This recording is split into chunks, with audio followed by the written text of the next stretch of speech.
Вот, всем привет! Девчонки, как обещала, сегодня мы сделаем 2 стрижки. Наши красавицы-модели уже подошли. Сейчас мы с вами приступим к работе. Вот она одна моя кошка сидит. Зовут ее Наташа. Всем привет! Здесь я буду вам показывать каре. Да? Боб, конечно же, потому что будем приподнимать затылок. Ну а вторую модель покажу. Давайте, ждите, мы сейчас пойдем мыть. А вы собираетесь все пока. Пошли. Телефон поставь, Наташа.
Мы потом, когда выключим, я все сделала.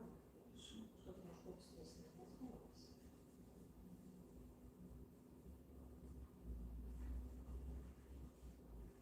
Мне нравится текстура, конечно, волос.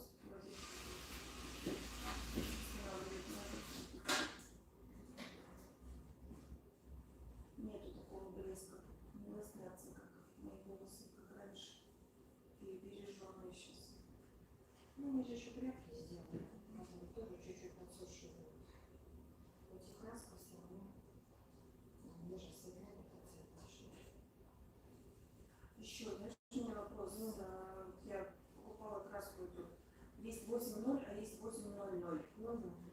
Надо больше пигмента.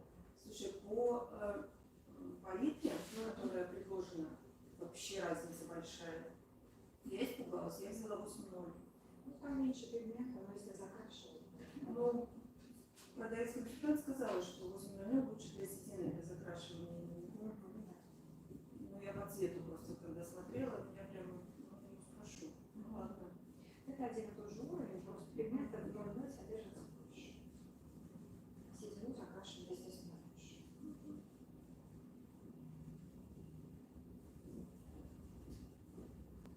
Интересно, мне поменяют, если прийти и попросить? Ты не пробовала этим 8.0? Нет.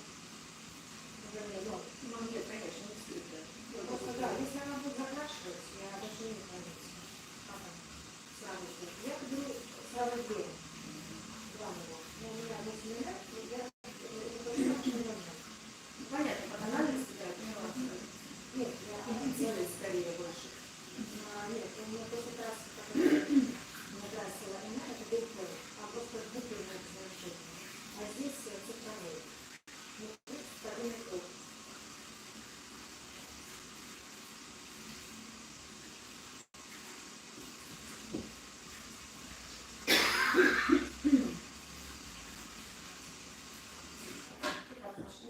Я кашляю, у меня аллергический кашель. Я пила,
мы вернулись. Вы все готовы?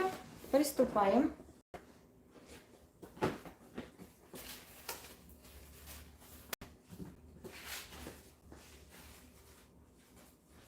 Как всегда, одеваем одноразовые воротнички. Знаете, это гигиена у нас.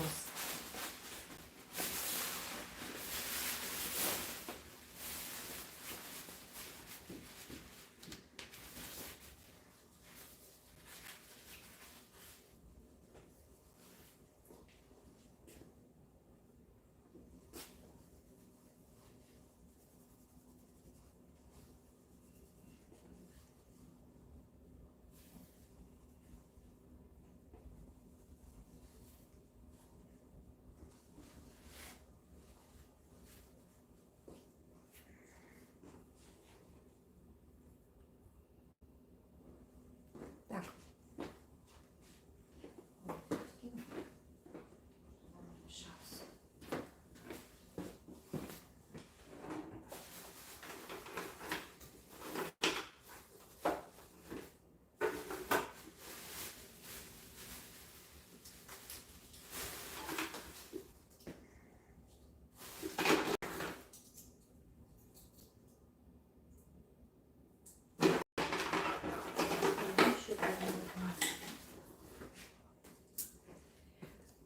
Делим, как всегда, на рабочие проборы. Давайте я вас поближе подведу.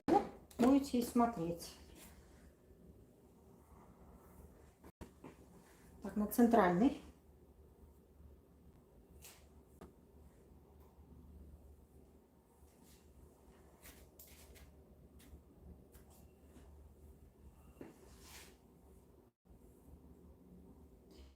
И сагитальный. От уха до уха.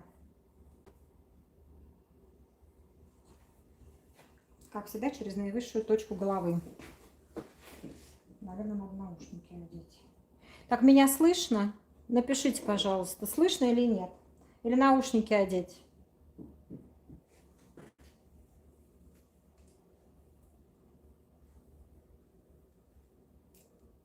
Чтобы вам не мешали волосы, конечно же, закалывайте.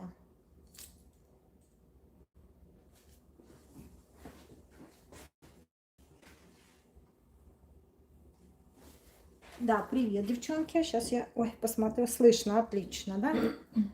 Так, ага, даже не только девчонки. Илья, привет.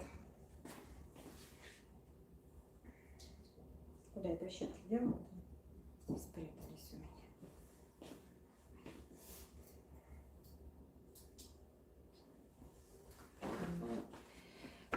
Так, значит, смотрите, здесь какое у нас пожелание. Мы отращиваем челку у лица, поэтому как бы хочется в итоге сделать подлиннее. То есть у нас должен быть с вами угол наклона более резкий. Но так как мы ее челку еще растим, поэтому, конечно же, просто будем освежать у лица чуть-чуть, поэтому сильного изменения в челке не увидите. Но я вам покажу, как затылок мы стрижем, потому что в затылке тоже есть свои особенности. Сейчас мы с вами посмотрим. У нас есть особенный рост волос. Вот смотрите, видите? Все у нас растет к серединочке. Вот сразу видно. И за счет этого, конечно же, вот эта линия смотрится некрасиво. Хотелось бы сделать подлинней, но волосы начинают выворачиваться. И, конечно же, так как это боб, нам надо переместить объем вот сюда, на затылочную, среднюю затылочную зону. Поэтому мы с вами сейчас приступим уже к нашей стрижке. Значит, вы помните, что мы с вами рабочие проборы, они должны повторять линию, которая у нас с вами окантовочная пойдет. Поэтому давайте с вами определим длину.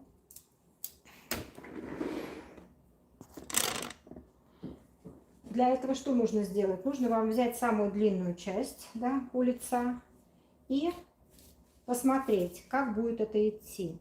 И здесь, соответственно, вы делаете такой же себе рабочий пробор на затылке. Потому что у нас линия среза должна повторять наш рабочий пробор.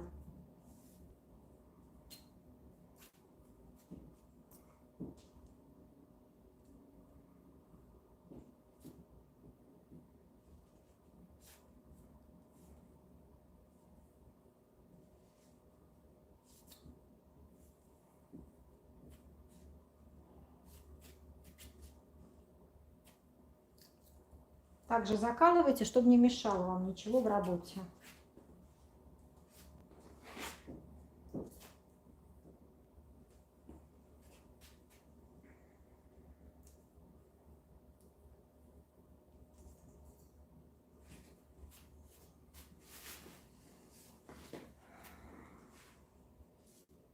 Так, все, рабочую мы с вами затылок выделили. И теперь начинаем с окантовки. Ножницы берем. Естественно, голову нашей клиентки мы опускаем вперед, для того, чтобы у вас натяжение было 0, да, то есть вам удобно было стричь. Вы не забывайте, что когда у нас голова опускается вниз, то линия окантовочная уходит. Для этого вам нужны ваши рабочие проборы. Вы должны повторить эту линию. Понятно, да? Поехали. Начинаем с центра, конечно же.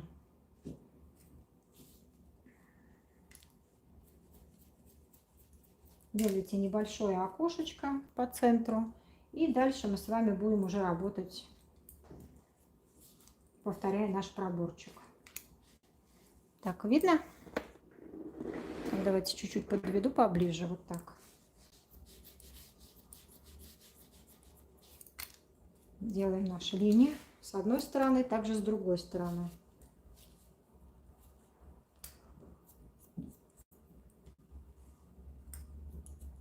Мои пальцы повторяют нашу рабочую линию, то есть наш рабочий пробор. Когда вы себе сделали, на пальчиках отрезали, дальше мы с вами дорабатываем, уже прижимая плотно к шее. Видите? Да, хорошо, слышно, отлично. Значит, смотрите, нажимаем. Вот я вам сейчас покажу. Видите, когда вы приподняли на пальчике, у вас был угол 15 градусов, нам надо 0. Появилось, видите, вот пушок, который нам надо с вами дочистить. Обязательно дорабатываем сразу. Вы дорабатываете по прямой, вот, но мне просто неудобно, потому что я вам показываю. Я иду маленькими шагами. Но кто-то любит работать методом поинтинг, пожалуйста, работайте, как я сейчас показываю. Так, сейчас я вас переведу, чтобы вы видели.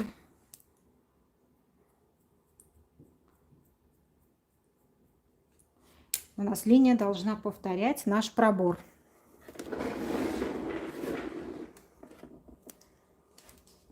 Здесь, если вы правша, конечно же, будет мешать рука. Поэтому чуть-чуть просите вашу девушку наклонить голову на противоположную сторону. Опять с вами натягиваем все и дочищаем линию.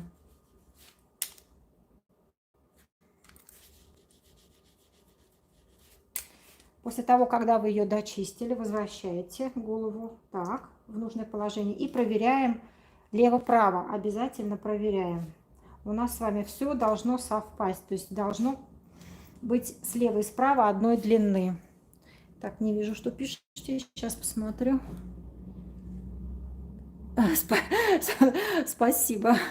Так интересно, меня госпожой называете. Очень приятно, что вы ко мне трепетно относитесь. Я вас тоже всех люблю. Так, очки не забывай снимать. А то в очках не видно.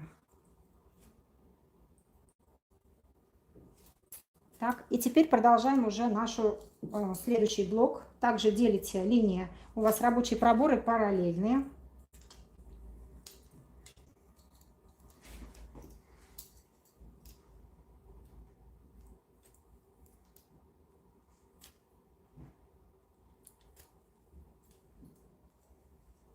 Переходим уже к центру.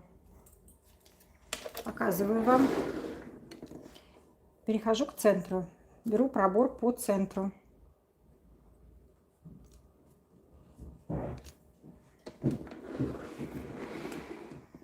Вот он натянула, видите? Вот это наша прядка, которую мы сейчас будем с вами срезать. Ну, конечно, сохраним эфир. Вы знаете, девчонки, я не очень сильна в технике, но эфиры сохраняются автоматически. Так что, кто не успевает посмотреть или у кого там мало времени, конечно же, вы обязательно это все увидите в записи. Так, приступаем. Продолжаем, вернее.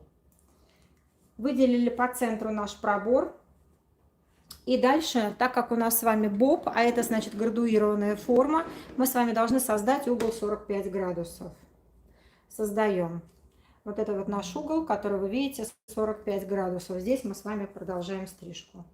У нас с вами контрольная линия есть уже вот здесь внизу. То есть наша окантовочная линия является одной из контрольных. И стрижем. Простригли. И дальше мы с вами уже переходим на диагональ. Диагональные проборы. Давайте я вам покажу поближе, как я их делаю. Не очень удобно мне, но сами должны меня простить, потому что и снимать, и стричь очень неудобно. Вот мы с вами перешли на диагональный пробор. Вот я вам его показываю. Вот оно. Вот посмотрите. Диагональный пробор с этой стороны и с этой тоже он у меня диагональный. Все, теперь мы перешли на эти проборы и начинаем опять же стричь. У нас с вами, когда мы с вами натягиваем 90 к голове, появятся две контрольные точки, которые у нас с вами есть. Одна контрольная точка – это у нас с вами окантовочная линия. Вторая – это которую мы с вами уже задали по центру, центральную. Мы с вами натягиваем 90 и соединяем две наши контрольные точки. Следующую прядь вы можете разделить на две, можете сделать одним захватом. Все зависит от густоты волос, от толщины и от ловкости вашей. И подтягиваете все к центру. Помните, у нас с вами контрольная линия, вы ее видите. Повторяем нашу контрольную линию.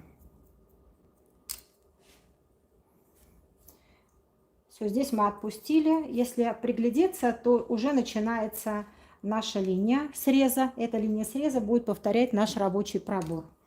Переходим на противоположную сторону. Также делим по диагонали. Сейчас я вас перевяжу, покажу.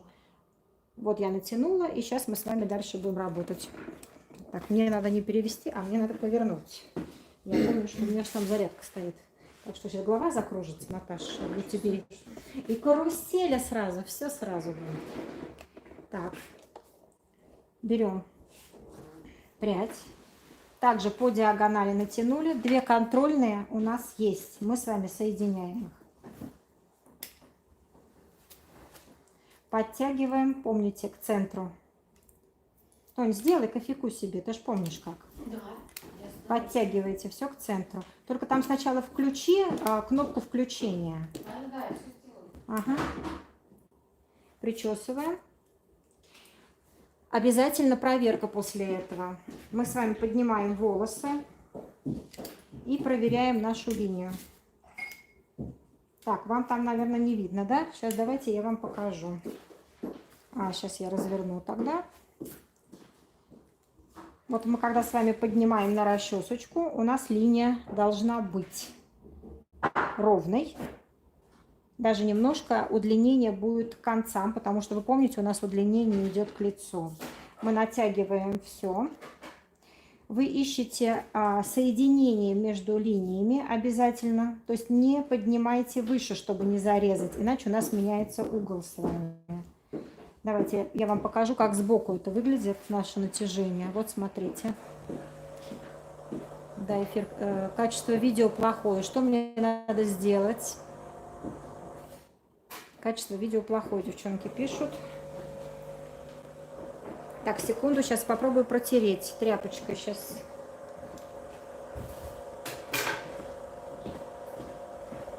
Молоко, то есть в холодильнике, если там закончилось, возьми, шкафчик открой, там есть, где... нет, там рядом с холодильником есть такая, как бы, увидишь, стоит молоко. Спасибо.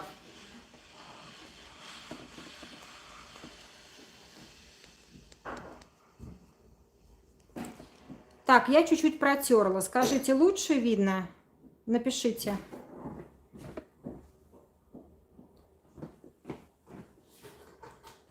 Да, супер, все отлично.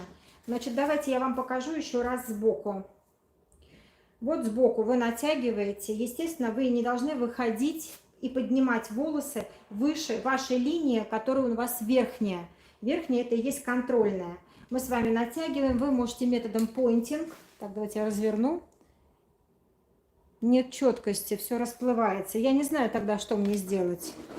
Подальше отвести. Вот так лучше будет видно. Я протерла вроде, больше я ничего не могу сделать. Так, натягиваем волосы. Помните, мы не выходим с вами выше нашей контрольной линии, которую мы простригли. Так, она не то себе делает. Тонь, ты что там делаешь? Капучино.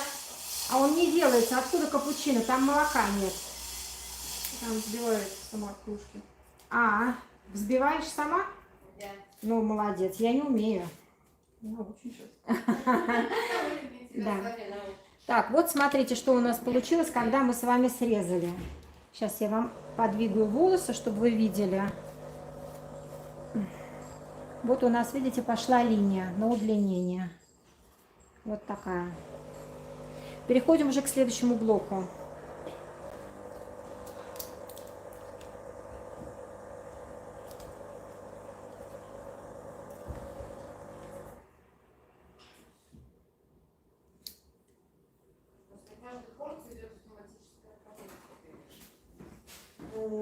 Нет, после каждой нет. А после включения она идет. А так как я еще его не включала, поэтому...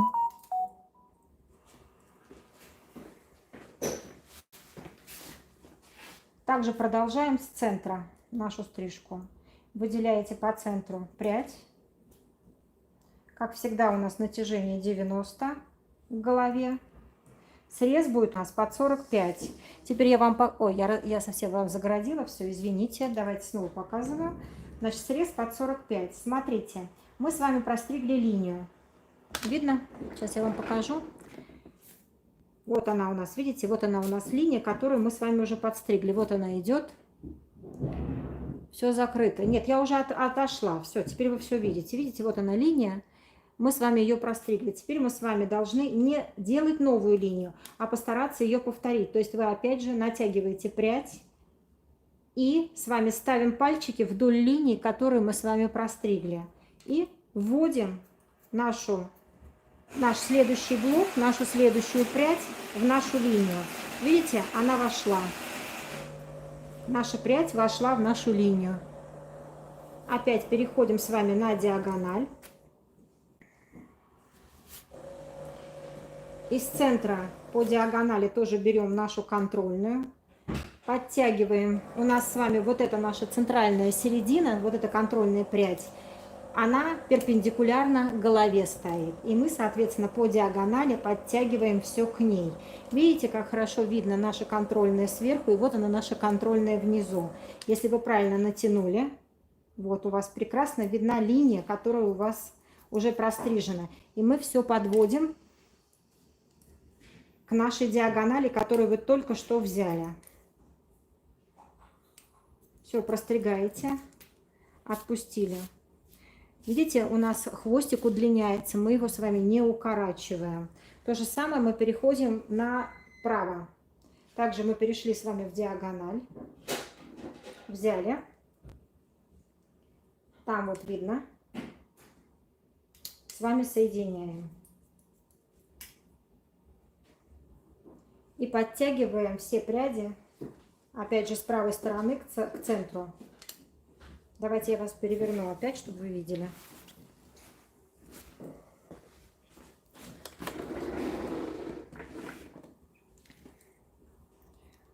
Подтягиваем. Помните, у нас по центру стоит перпендикулярно голове. Но мы с вами в диагонали работаем. И продолжаем нашу линию.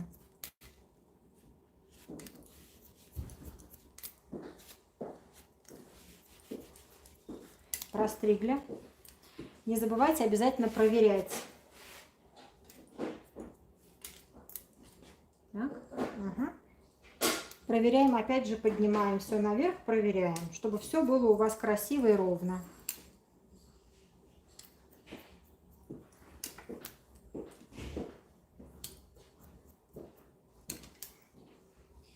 Лево-право обязательно проверяйте. Центр проверяйте, чтобы все было одной длины. Прядь слева и прядь справа должны быть одинаковые. Поворачиваю вам, чтобы вы видели, как я срезала. Ничего не доделываем. Как видите, видео не выключаю, все видите. Вот у нас наша линия, одна видна. Переходим к следующему блоку.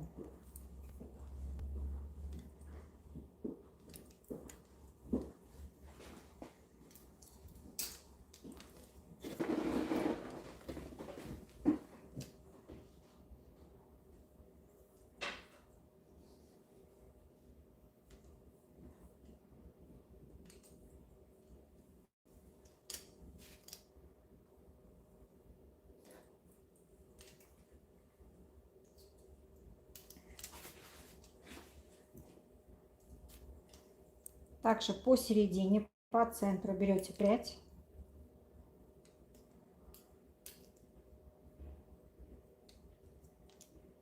Натяжение. И продолжаем нашу линию, которую мы задали. Показываю ее вам.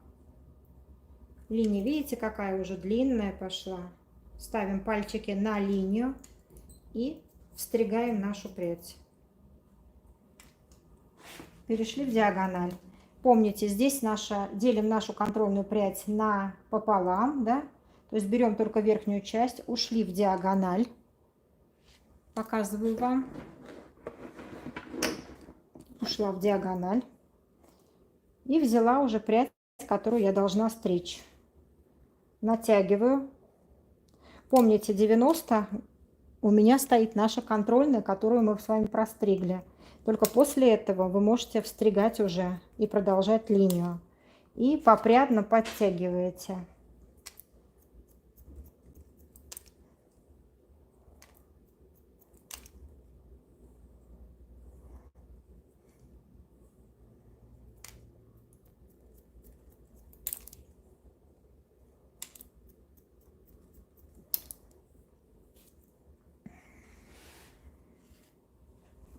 Видите, даже волосы немножко подвиваются. Переходим на другую сторону и то же самое все повторяем. Так видно вам? Давайте чуть-чуть отодвину, не буду переходить. Смотрите так с этой стороны. Не буду перетаскивать вас. Также соединяем линии. Здесь мне приходится отпускать, потому что через руку, как вы понимаете, неудобно. Беру опять же свою контрольную, которая у меня была, и все к ней подтягиваю. Помните, здесь у меня идет перпендикулярно.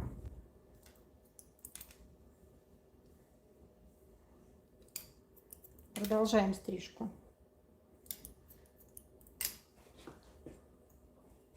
Простригли, опять же проверка.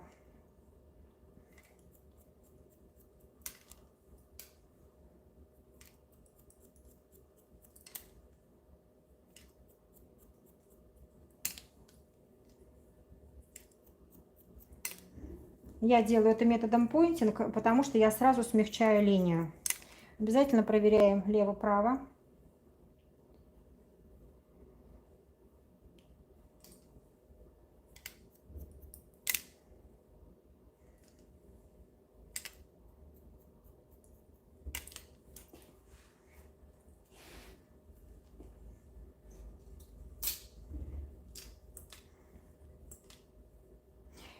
Вы не ленитесь, главное, берите ровно столько, сколько у вас влезает на 2 фаланги. Помните, мы работаем с 2 фалангами, для того, чтобы не порезать себя здесь. Поехали дальше.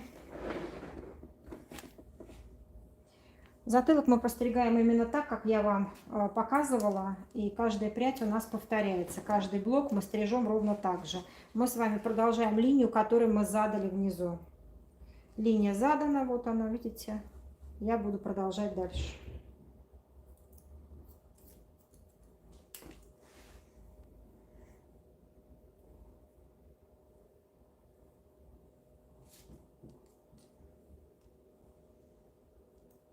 Натянули, причесали, вводим.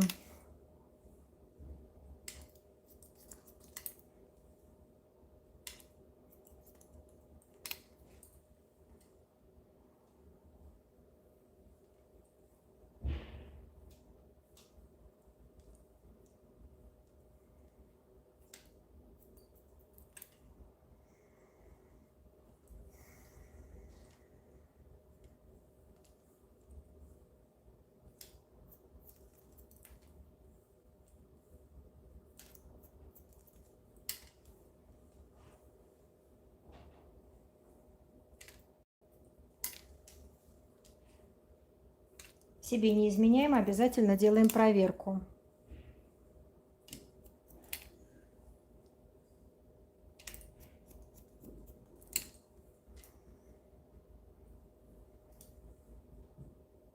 Не достригла, видите? Обязательно проверяйте себя. Не увидела хвостика. Хотя, конечно, этот хвостик у нас с вами уйдет еще, когда мы будем делать висок. Так, длину берем из одной и той же зоны проверяем.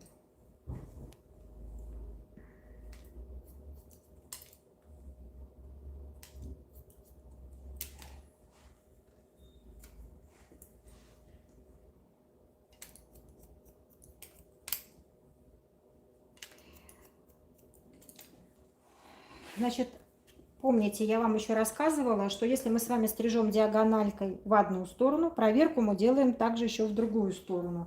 Давайте я вам покажу эту проверку. Мы с вами делим, опять же, диагональными проборами. Берем нашу прядь, вычесываете, обязательно ее натяжение у нас с вами, опять же, перпендикулярно голове. Видите, наша простриженная прядь. Если у вас какие-то есть изъяны, огрехи, вы можете доработать вот таким вот образом. Это тоже проверка. Либо методом поинтинг сразу облегчить. Переходите опять в следующую диагональку. Опять же, натяжение у нас с вами строго 90. Иначе у нас сместится с вами угол. Опять дорабатываете методом поинтинг. И проверяем также всю стрижку. Как вы видите, у нас все с вами правильно подстрижено, я просто облегчаю. То есть делаю мягкие срезы. Я длину не убираю.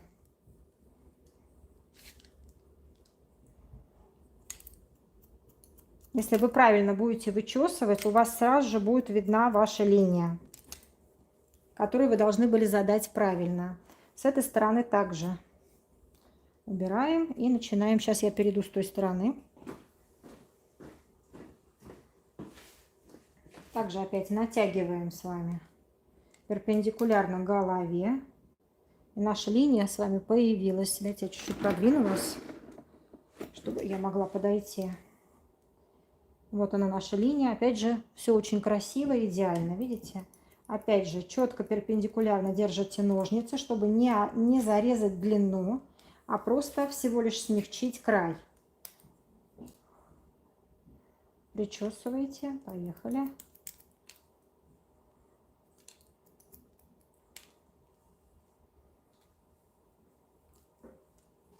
Правильное натяжение – обязательное условие.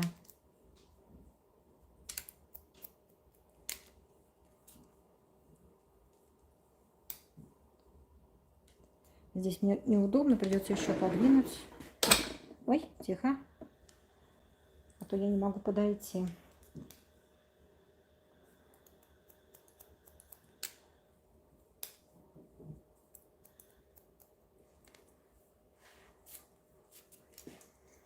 И последнюю прядь на макушке.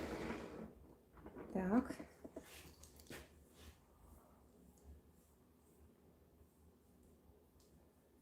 Также по центру берем, натягиваем, ставим пальчики на линию среза и встригаем.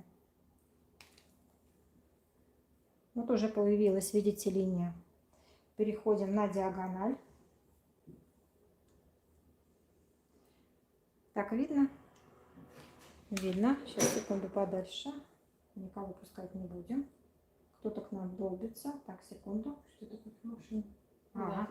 Это хорошо. Я думала, что кто-то к нам пришел. Опять же, все встригаем. То есть у нас с вами, не забывайте, что здесь контрольная линия. Она у нас с вами идет под 90 к голове. Подтягиваем все. Простригаем.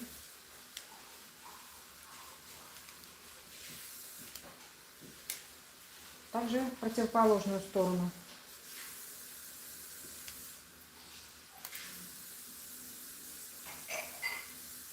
Так, я закрываю. Давайте подвину. Вот так.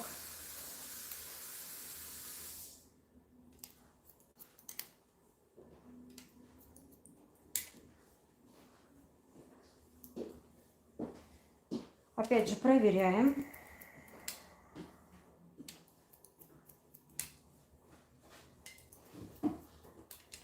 Лево-право обязательно сравниваете.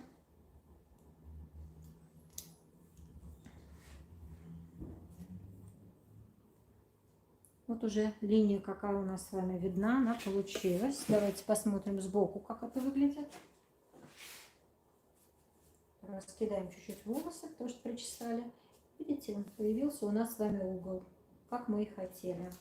Теперь посмотрим, что у нас внизу.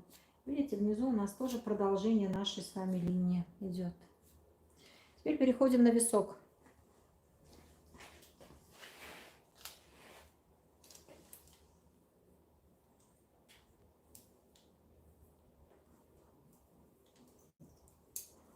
Отделяем первую прядь. Естественно, это наша окантовочная линия.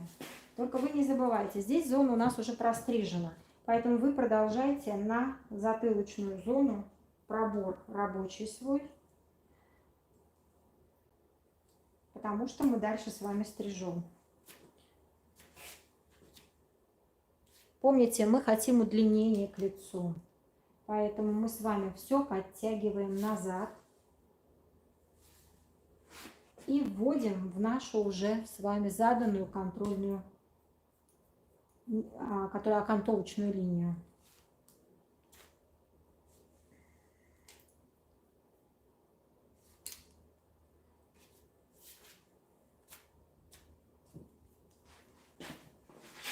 Чуть-чуть голову нагибаем. И опять же нам надо, чтобы мы почистили с вами в ноль, да? Но смотрите, не забывайте о том, что у нас здесь ушки.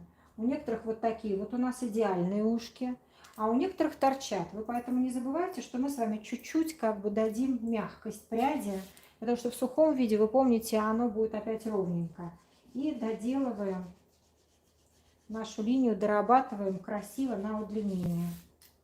Вот у нас уже линия, как видите, получилась. Такую же линию вы должны повторить с другой стороны.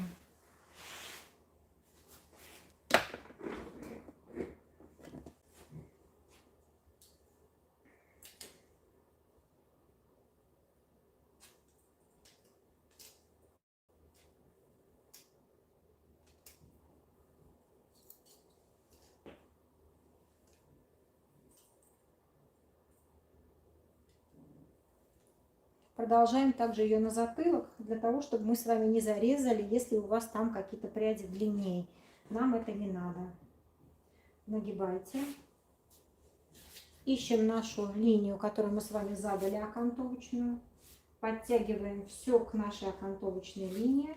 И так как мы хотим на удлинение, у нас здесь есть длина, которую мы с вами задали. И мы с вами сводим эту линию.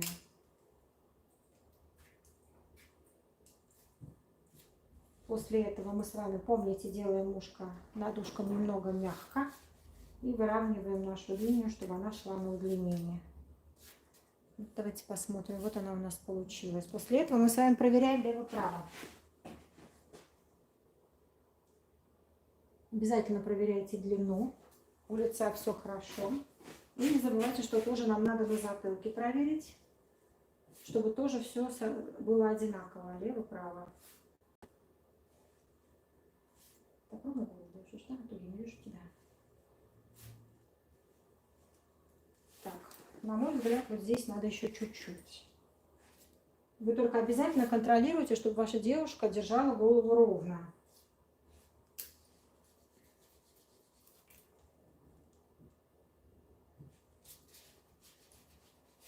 Угу.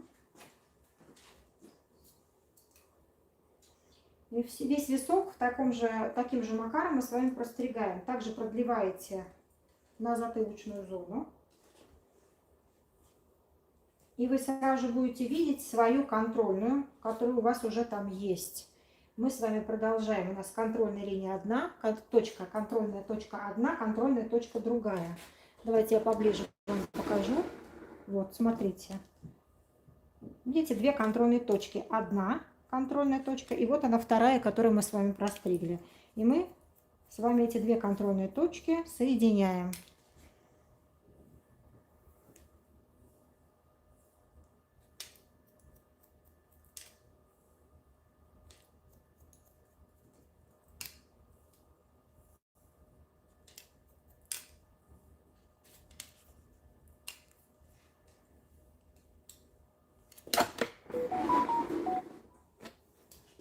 Длины, конечно, у нас еще хватать на челке не будет, но мы к этому стремимся. Вот такая вот у нас с вами линия здесь получается. Теперь мы переходим к противоположной стороне.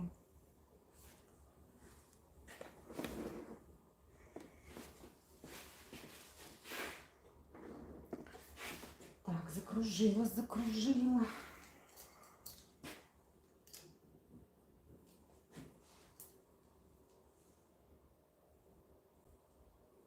Продолжаем линию на затылок.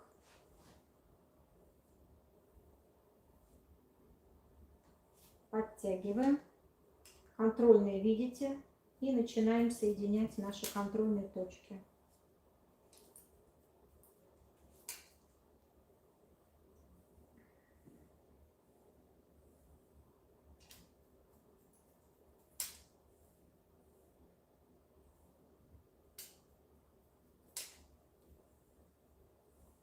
Насколько хватает длины, подтягиваете.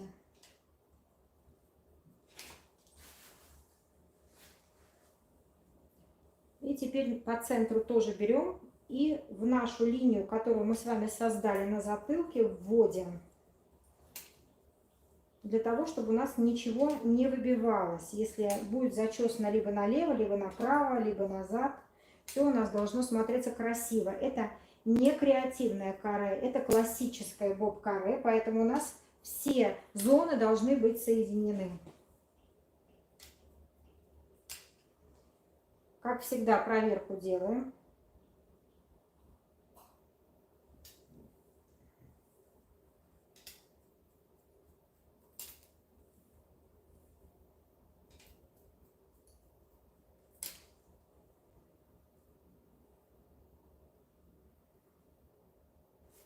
Так, здесь у нас с вами все уже хорошо. Теперь мы переходим уже к лицу.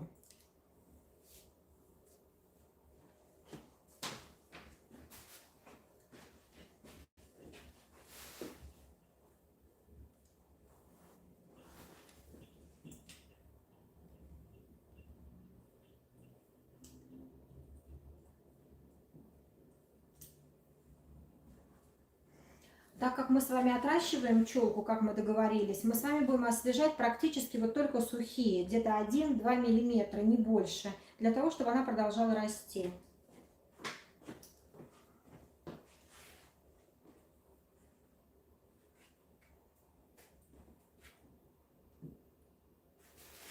Так, посмотрим, что у нас здесь есть сейчас.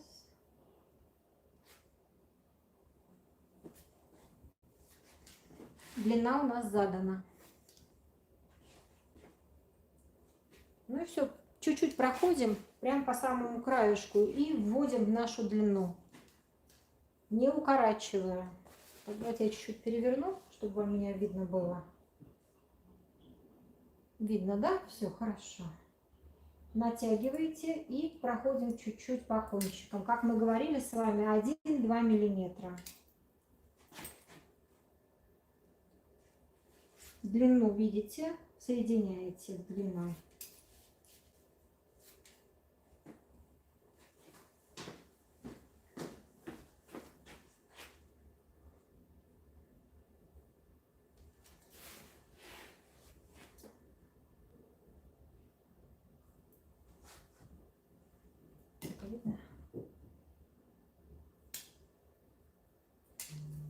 Также все равно проверяйте челку, потому что вы знаете, что рост волос разный. Какой-то волос растет быстрее, какой-то медленнее, это уже доказано. Поэтому все равно обязательно себя проверяйте.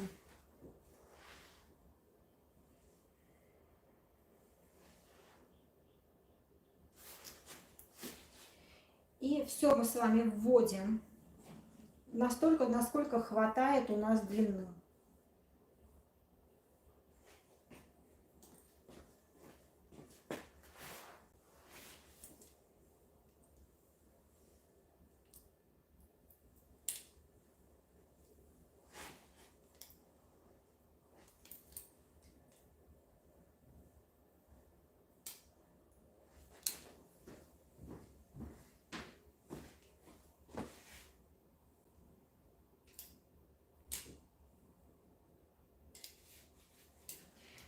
И последняя проверка у нас с вами лево-право.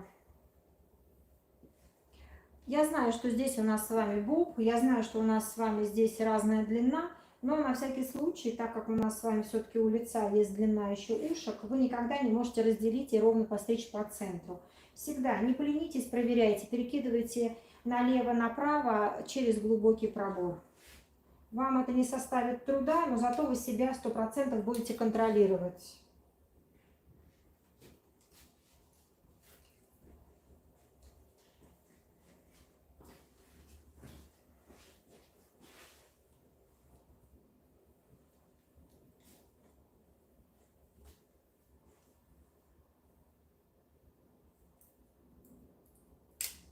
Руку приходится уворачивать, потому что не видно.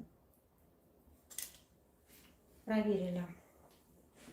Теперь мы с вами сушим, либо вы переходите к укладке. Это кому что требуется. Можете использовать что-нибудь для объема, если хотите. Мы немножечко можем использовать.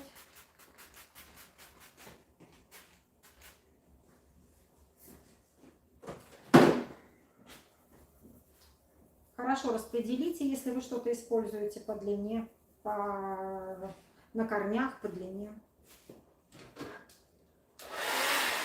Так, я сейчас говорить тогда не буду, потому что вы меня не будете слышать. Я сейчас посушу, вы все увидите, возьму брашинг, потом расскажу, что.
Я вам показываю, что в сухом виде, видите, он уже начинает ложиться. Просто, конечно же, у некоторых структур волос и немножко подвиваются, и рост волос может идти куда-нибудь с вихром налево-направо. Поэтому дальше мы обязательно дорабатываем с вами расческой.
нас с вами разная длина волос, начиная от затылка, заканчивая от прядей у лица. И поэтому у нас с вами должны использоваться разные брашинги разного диаметра. Так как у нас здесь с вами короткие волосы, мы используем маленький брашинг. Ну, нам привычнее называть, естественно, брашинг, но это называется браш, а сама техника укладки брашинг. Но мы все называем уже в просторечии это брашингом.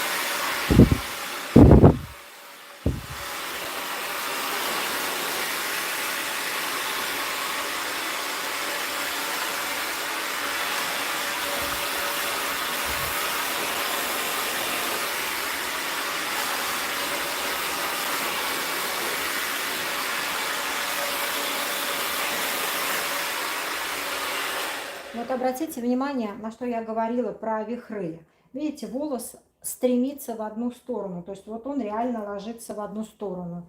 Что же делать в этом случае? Вы должны укладывать против роста волос.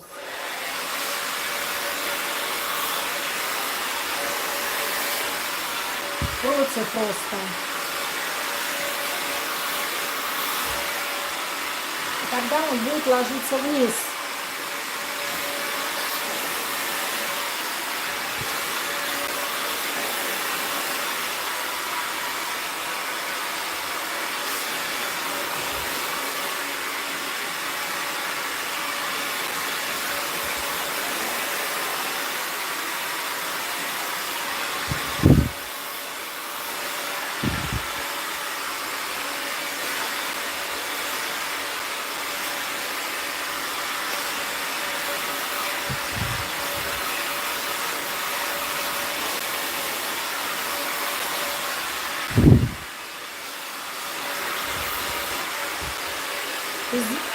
Здесь лучше взять уже побольше, видите, длина вы больше. Берите следующий диаметр. И также, видите, ложится в эту сторону. Старайтесь против роста.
Наташа, тебя ко мне или туда, на другую сторону?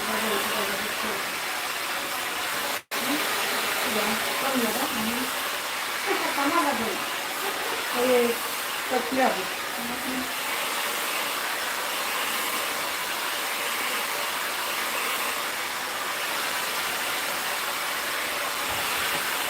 Смотрите, видите, волна сюда. Значит, соответственно, опять надо против роста. Так, не слышно.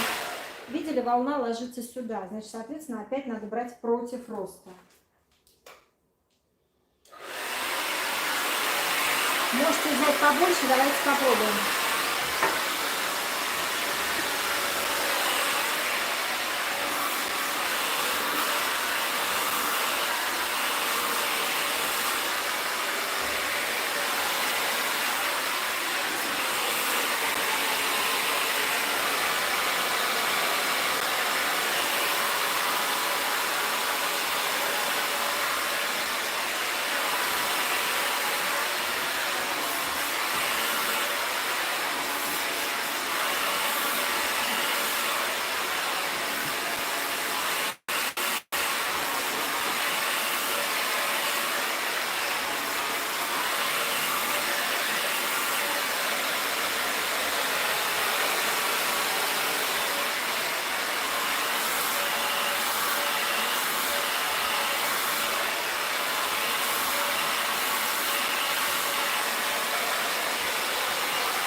Теперь мы с вами дорабатывать будем затылок, потому что вы помните, затылок у нас растет в разные стороны.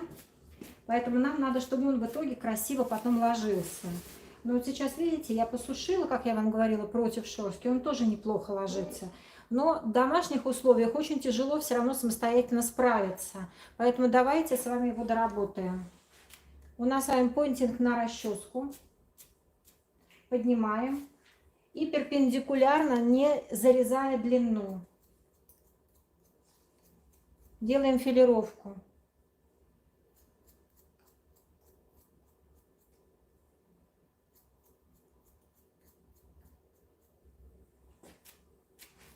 Видите, когда волос входит один в один, все гораздо легче потом будет в домашних условиях укладываться.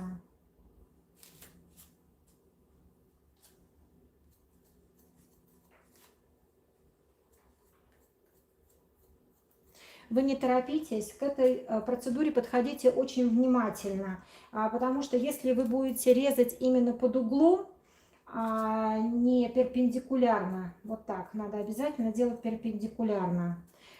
Скорее всего, это будет называться point cut, потому что поинтинг это срез у нас зубчиками. Но сейчас, видите, мы потеряли одно из названий и не пользуемся им. Но вот это, скорее всего, будет у вас point cut, потому что вы должны четко перпендикулярно, вы должны только облегчить, не убирая длину.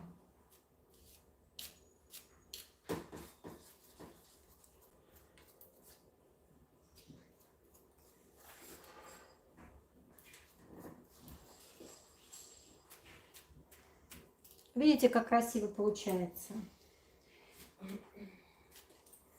И уже вот эту зону вы переходите на ручки.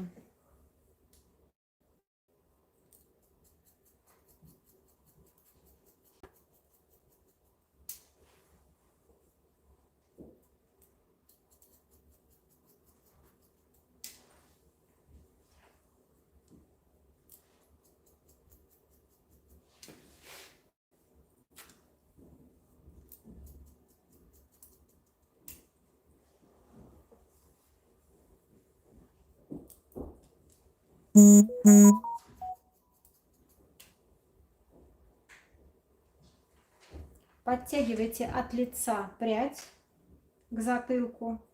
Так как вы помните, мы стригли здесь, поэтому мы и также облегчить можем, натягивая к затылку. С виска прядь.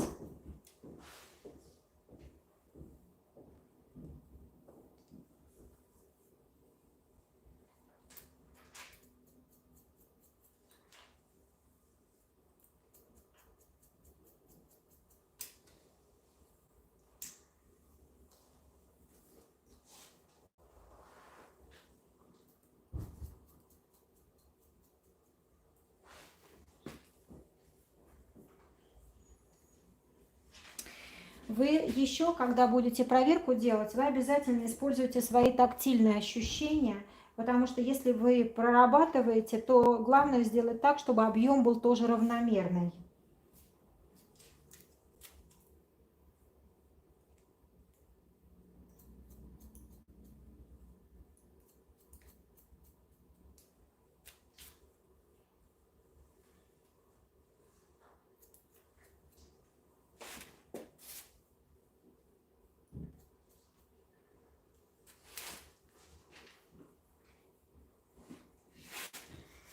Также в этот момент вы можете посмотреть вашу окантовочную линию, также ее доработать, потому что вы сами знаете, когда высушивается, может у вас приподняться. Все зависит от роста волос. Поэтому вы должны посмотреть, как она у вас выглядит и доделать ее.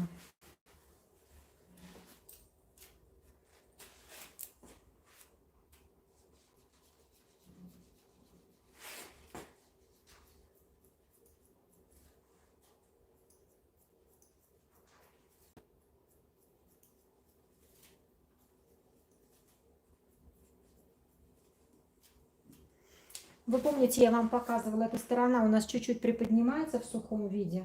Поэтому, конечно же, вы должны создать видимость левой и правой, чтобы смотрелось идеально одинаково.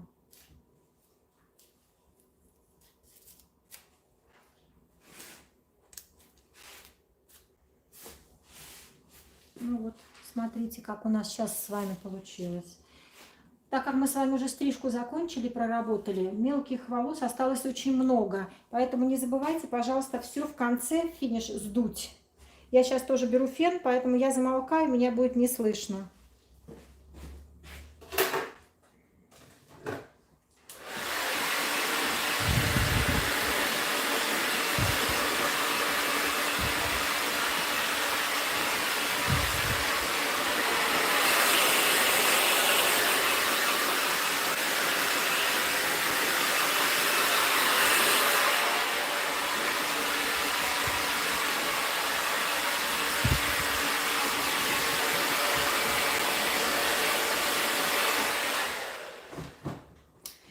У некоторых рост волос низкий, поэтому вы можете машинкой, рост волос идеальный, ничего не торчит.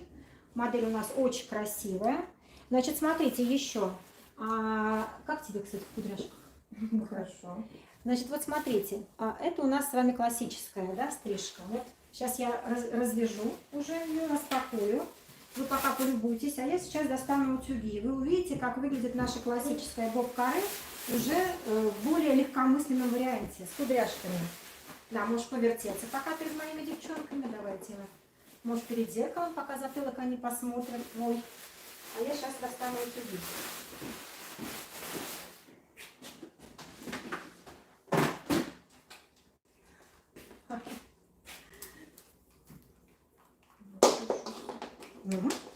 Слышали? Уже, да? Клиент уже доволен, а сейчас будет еще больше доволен. Беру утюги.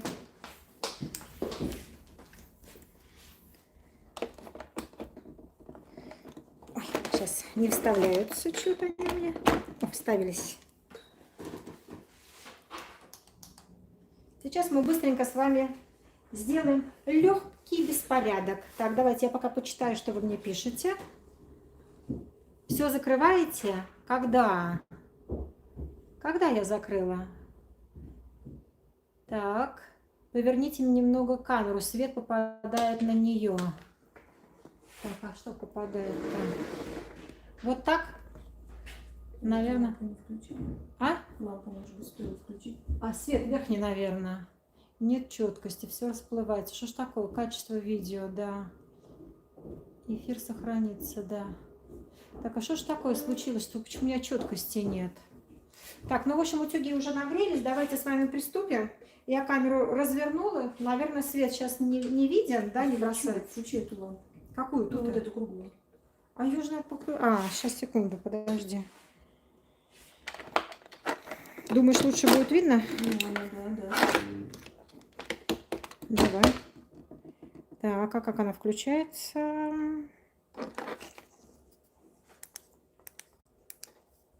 Ага. И что она дает нам?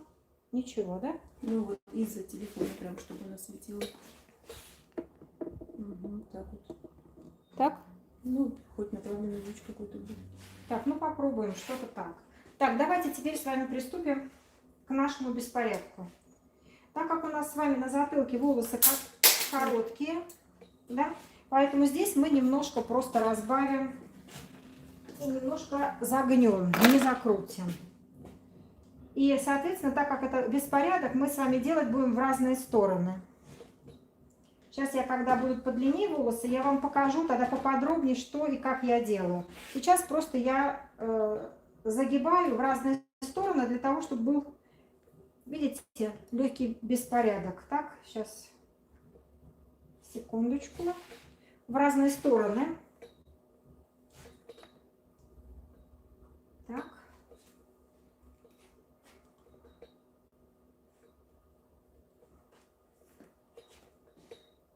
Когда перейдем к прядям подлиннее, покажу, как надо правильно делать.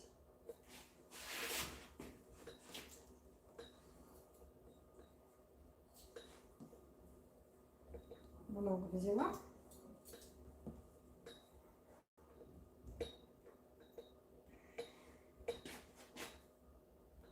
Так, я закрываю, да? Так, вот так, если...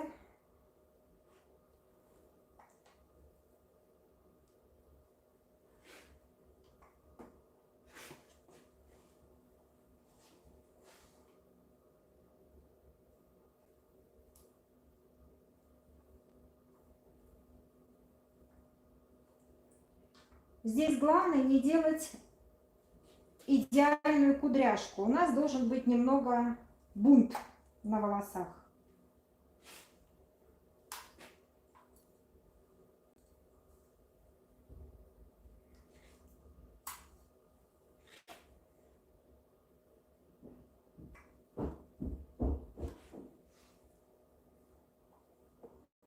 Не задерживайтесь долго на пряди, чтобы не сжечь ее.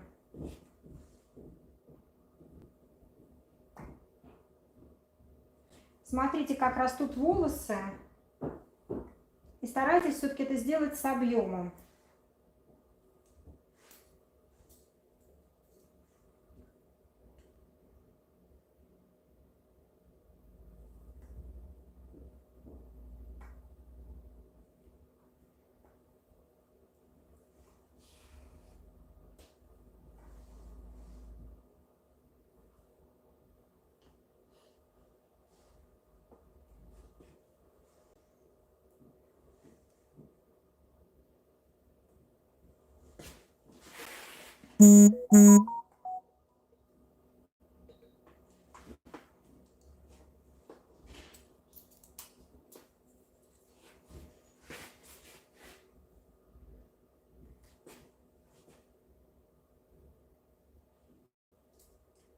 Здесь уже немножко от корня делайте объем дополнительный.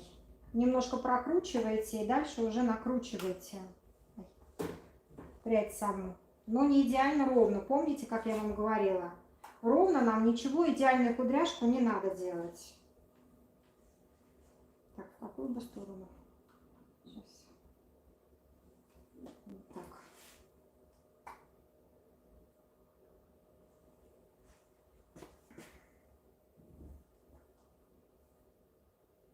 Не обожгитесь сами.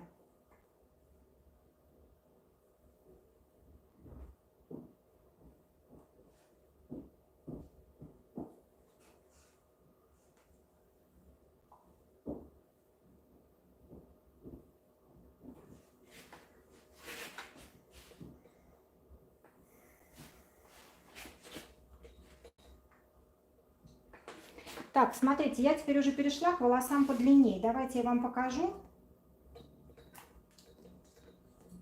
поближе. Значит, у нас суть в чем? Нам надо как бы не сделать кудряшку, а немного заломать волос, сделать, то есть беспорядок. Чтобы накрутить волос, если вы помните, вам надо обязательно, чтобы хвостик торчал на вас. Поэтому вы берете, да, и смотрите, хвостик у вас на вас торчит. Вот он хвостик, мы с вами проводим, но не до конца.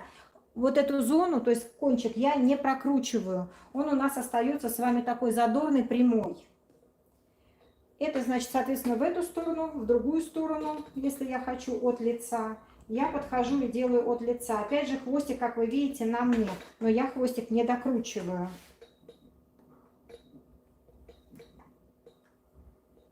Вот он, хвостик торчит, видели, да? Я его не докручиваю. Но вы смотрите уже именно так, чтобы было... Докручивайте до тех пор, чтобы это было все-таки красиво. Видите, он прямой. Давайте я вам покажу. Он прямой, но логичный. Да? То есть нет какой-то мочалки.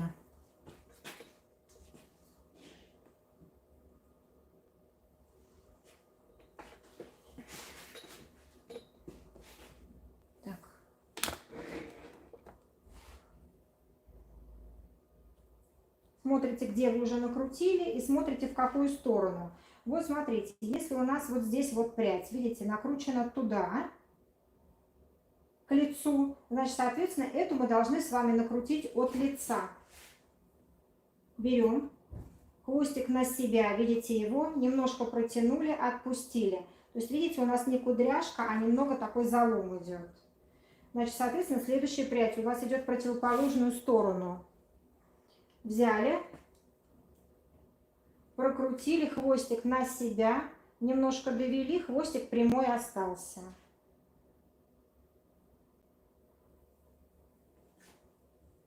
Эту встречную делаем. Хвостик на себя, протянули немножко, хвостик остался, отпустили. Видите, задорные такие кудряшки получаются.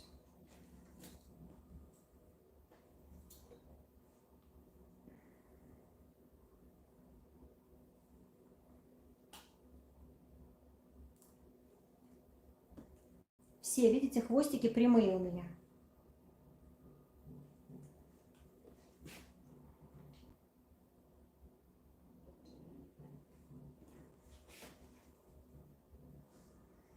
Здесь уже не забывайте, все-таки нам надо работать от лица. Перехватили, помните, хвостик вот он на себя, кладем. Значит, здесь нам надо создать у лица объем, прикорневой объем. Немножко приподнимаем. Видите, уже объем получился. Ясно? И дальше от лица. Хвостик не до конца не докручиваем, оставляем. Вот он, видите, хвостик у меня прямой.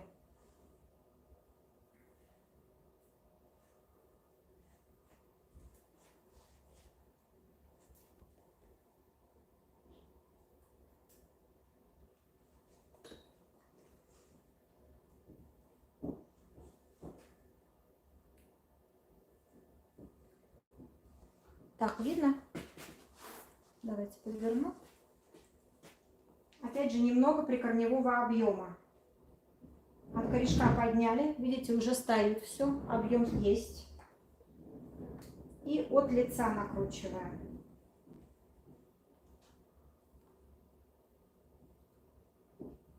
Работайте быстро, не задерживайтесь на пряди нигде.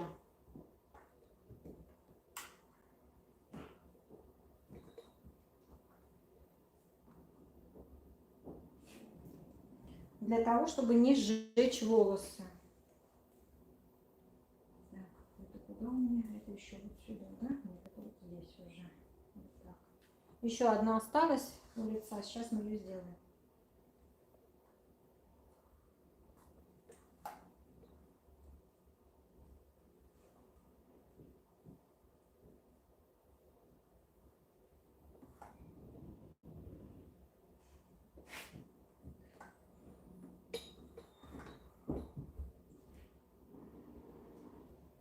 Вы только еще смотрите, никакую пенку, если вы собираетесь делать кудряшки, вы не используете, потому что с пенкой вы не сможете перекрутить волосы.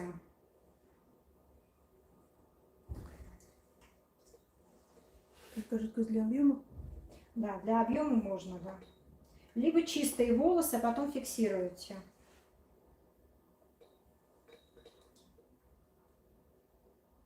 Пока я накручиваю, пишите свои вопросы.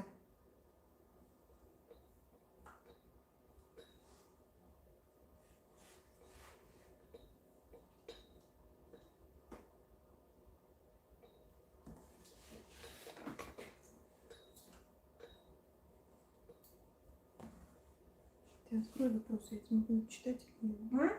Открой, я буду читать. Они сами вопросы, когда возникают, там открываются.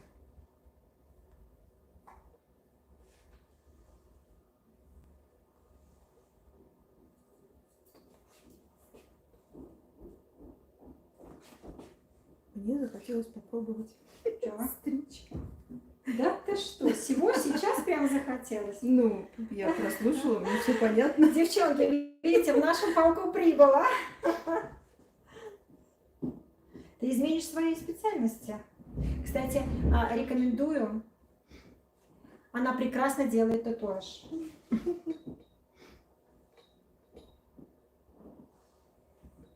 Опять же, создала прикорневой объем. И теперь мне надо это от лица положить. Ссылку на Инстаграм, Наташа, да? В Ютуб. Да, могу дать ссылку, спрашивайте.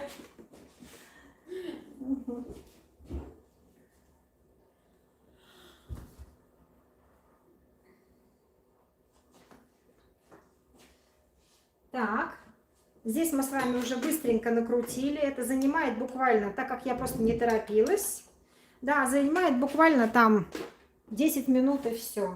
И у вас уже новый образ готов.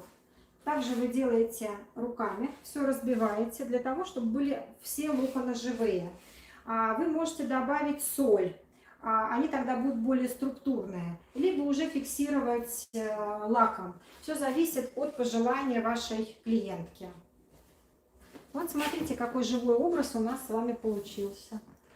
Как вам? Пишите. Офигенно.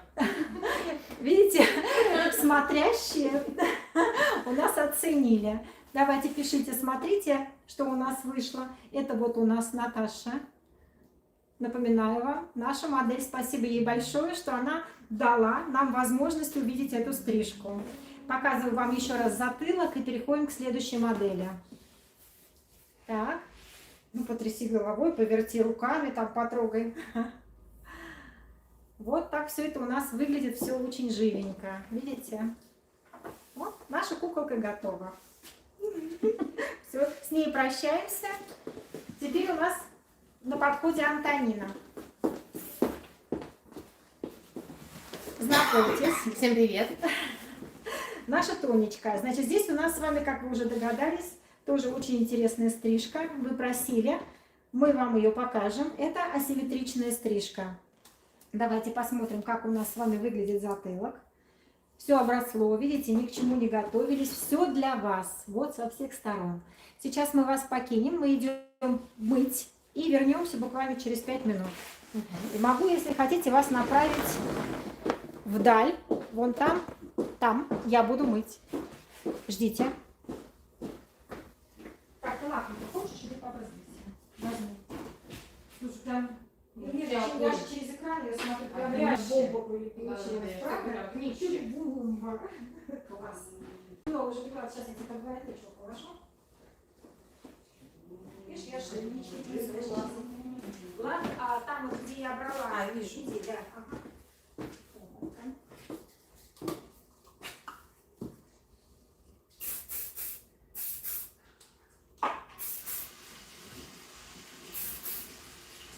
Ну, хорошо еще. Ну, так и ничего. Главное, что то, что я не понимаю. Ну, чуть-чуть.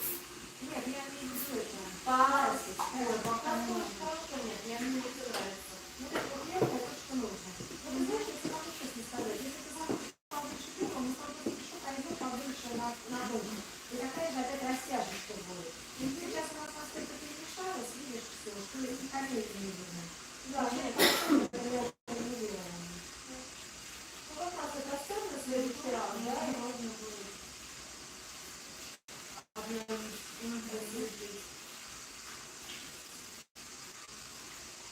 А какие по структуре волос? Мне кажется, получше ставить, чем более дом. Да. Потому что, во-первых, мы не красили больше длину, мы ставили на корнях. А и Наташа, у тебя только у лица вот не очень. Ну, вот эти потому вот, что да, вот эти длинные, да. светлые. Да, а все остальное там вообще А там же сострижено уже то есть все. пострижено, да. Затылок вообще надо, что очень.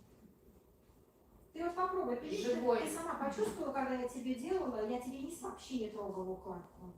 Ты его сушишь, и он должен быть как бы внизу, он же сам по себе объемно ложится. И потом делаешь вот через, скажем так, нижнюю и верхнюю зону уже чуть-чуть выше, ты тогда поднимаешься.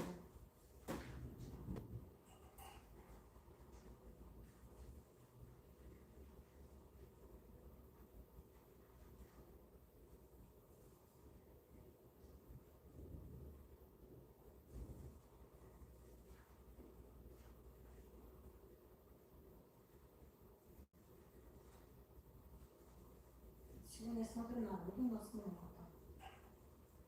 Ну, как у вас там все открыто, цветы открыты. Нет, я говорю в этом. В эфире. Ну, потому что все дома сидят. А? Может, потому что локдаун. Ну, ты знаешь, работают многие. Я спрашиваю девчонок, все так работают. Ну, это и хорошо, вот здесь возможность закрыться. Ну, как бы, Я заклеила окна. я вижу, делаю. Да, мы тоже сразу нашли и увидели это. Или без космея. Ну да, и там не Наверное, не будешь. Ну, я думаю, что пока ходят все свои, я думаю, не стоит. У меня в основном все свои переходы. Я все эксперименты, да? Ну, кто знает, как это доживается у меня. Вот. Непредсказуемо, да? Человеческая зависть.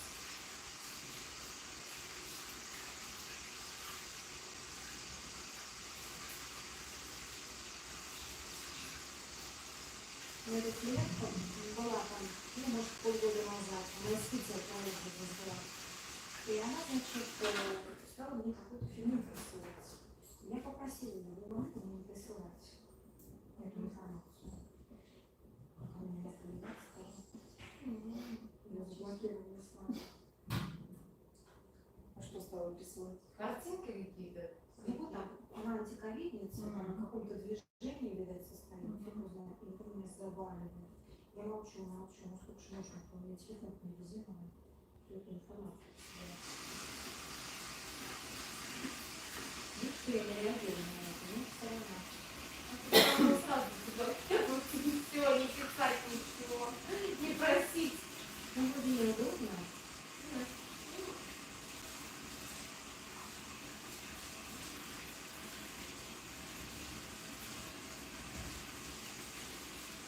Я руку подправила, яблоки собирать с мужем. Да, сама помогла. Надеюсь, что еще яблоки висят, чтобы они не зря промотались. Ну, на свежий воздух съездит. А сегодня день такой хороший. Погода Что хорошая. Всем пойдет на пользу. Прогулка.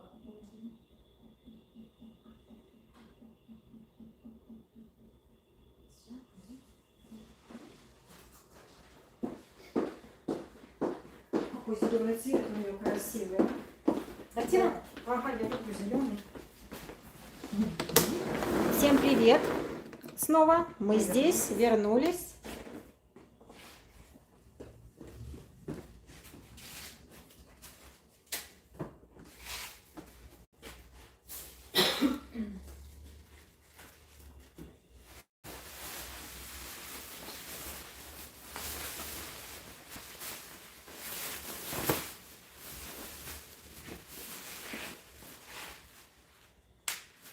Так, отсвечивать. Опять отсвечивает лампочка.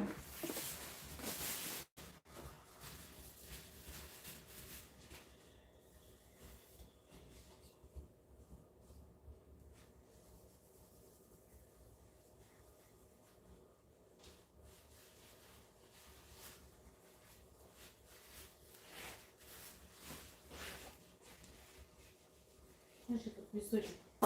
Ну, я сейчас посмотрю, да. Сделайте мне красиво. Так, давайте посмотрим, что у нас есть.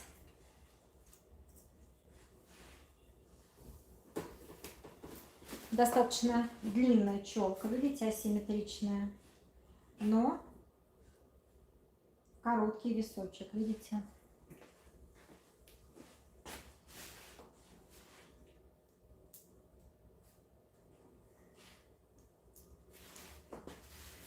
Асимметричная везде, как посмотрите. Угу. И здесь тоже у нас короткий височек. Все, приступаем. Обязательно вы должны поговорить по поводу того, насколько коротким хочет ваш клиент затылок, ваша клиентка. Потому что некоторые любят все-таки здесь подлиннее, поэтому от этого у нас с вами будет меняться стрижка. Но так как я знаю, что мы любим покороче, более контрастно, поэтому будем сейчас стричь покороче, более контрастно. А вы смотрите.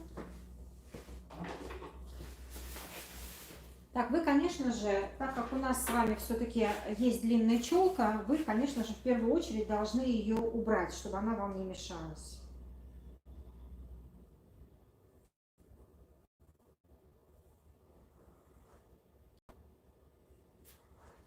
Работать будем сначала с короткой с вами зоной, то есть у нас конкретно это левая зона.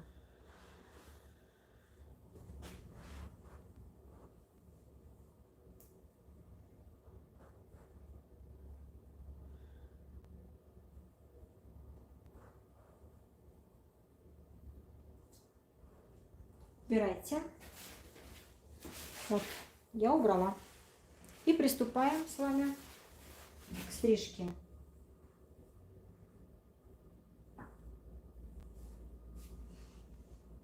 Вот эту зону мы с вами дорабатываем в самом конце, когда уже будет стрижка вся закончена.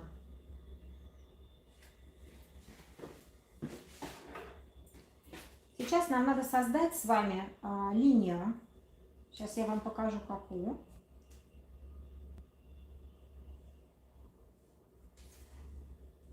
Видите, у нас здесь есть длина. Вот она, видите? А здесь уже длины нет. Мы с вами должны вывести линию из точки А в точку Б. То есть из короткой в длинную. Поэтому мы с вами, естественно, делаем это выше. И видите, у нас с вами должен наш рабочий пробор приблизительно быть похож на линию среза. Убираете волосы, которые вам не нужны, отчесываете и оставляете только то, с чем мы с вами работаем. Вы можете себе подколоть, если вам удобно. Смотрите уже сами. Приступаем к височку. У нас с вами виски открыты, вернее, ушки открыты. И начинаем, значит, помните, как я вам уже говорила, начинаем и делаем как бы треугольничек, то есть окошко, потому что сюда пойдет длина и пойдет у нас с вами дальше стрижка. Поэтому здесь мы с вами делаем окошко. У нас оно как бы, вы разделите центр ушка, найдите, и вот над этой зоной у нас с вами будет окошко, то есть самая короткая часть.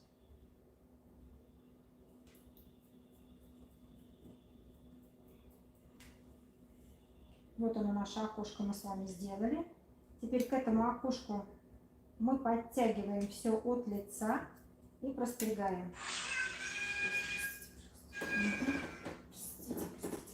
И с затылка также. Видно, да? Хорошо. Теперь нам надо почистить обязательно, потому что, видите, мелкие волосы. Давайте я вас подвезу, вы посмотрите. Так как у нас с вами было прострижено на пальчик, то, соответственно, будет 15 градусов, а мне надо сделать 0. Я вычесываю 0 и открываю ушко.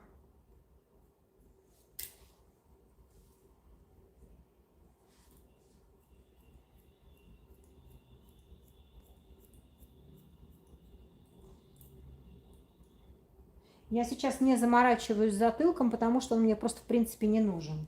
Я буду его постригать после.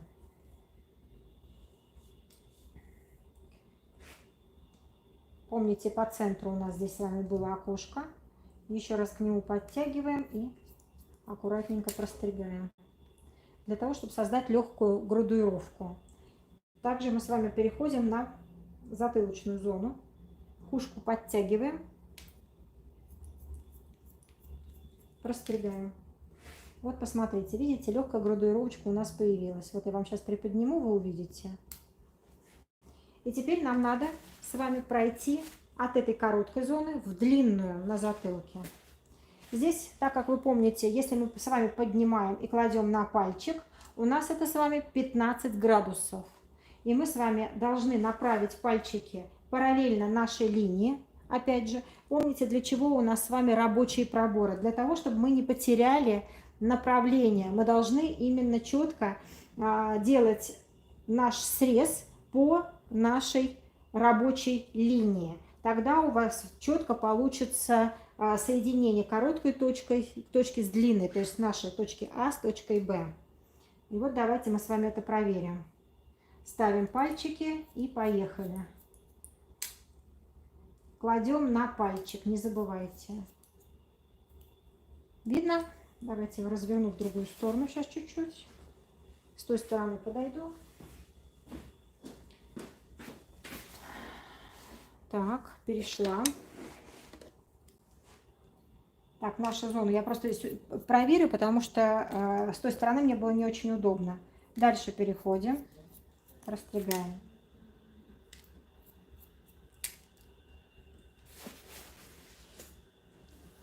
Чуть-чуть голову вперед. Угу. Поехали дальше.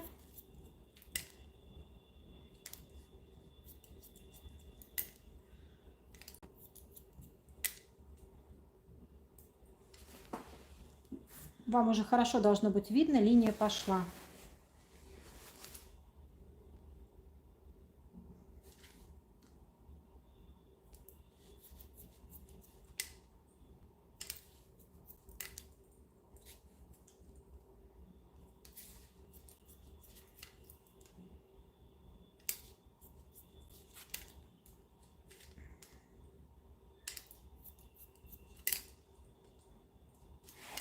И мы пришли с вами к нашей длинной прядке.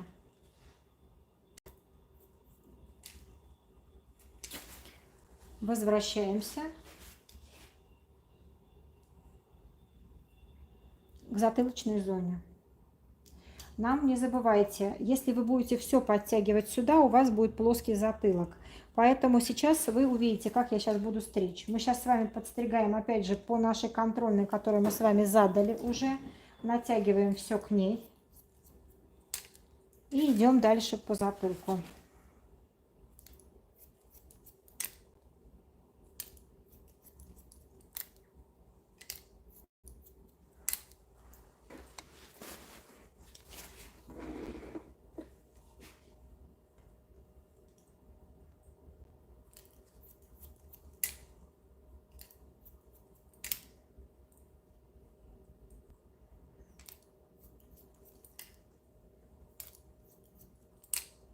По нашей линии, как вы видите, я простригаю, которую уже простригла.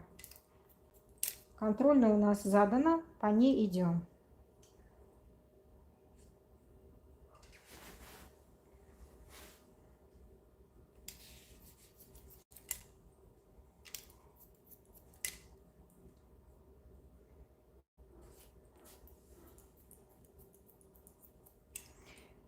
То, что сейчас я сделала вот так ножницы, это неправильное положение ножниц, правильное так. Просто мне было не очень удобно вам показывать. Следующую линию берем, отделяем. Продолжаем. Нашу схему пока не меняем.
Вот смотрите, видите, теперь у меня линия здесь уже она больше не дотягивается. Но мне же нужно и здесь не дотягивать. Сейчас я вам покажу. Видите? Так, вот тут у меня, это надо убрать. Мне нужно же объемную часть здесь, на макушке. Если у меня будет вот эта вот вся длина в одну идти, у меня будет здесь тяжелая линия. Поэтому мне здесь надо создать будет другую, конечно же. Мы с вами здесь поднимаем. Так, видно? Нет. Сейчас отведу вас подальше. Так. Видно? Видно. Хорошо. С вами здесь поднимаем. Задаем какую-то нам определенную нужную нам длину. И все. С вами проходим, подтягиваем к нашей длине. Перпендикулярно голове. Видите, я держу. Я не повторяю форму головы, то есть у меня срез не повторяет форму головы. Я все подтягиваю, как у каскада, наверх к моей заданной точке.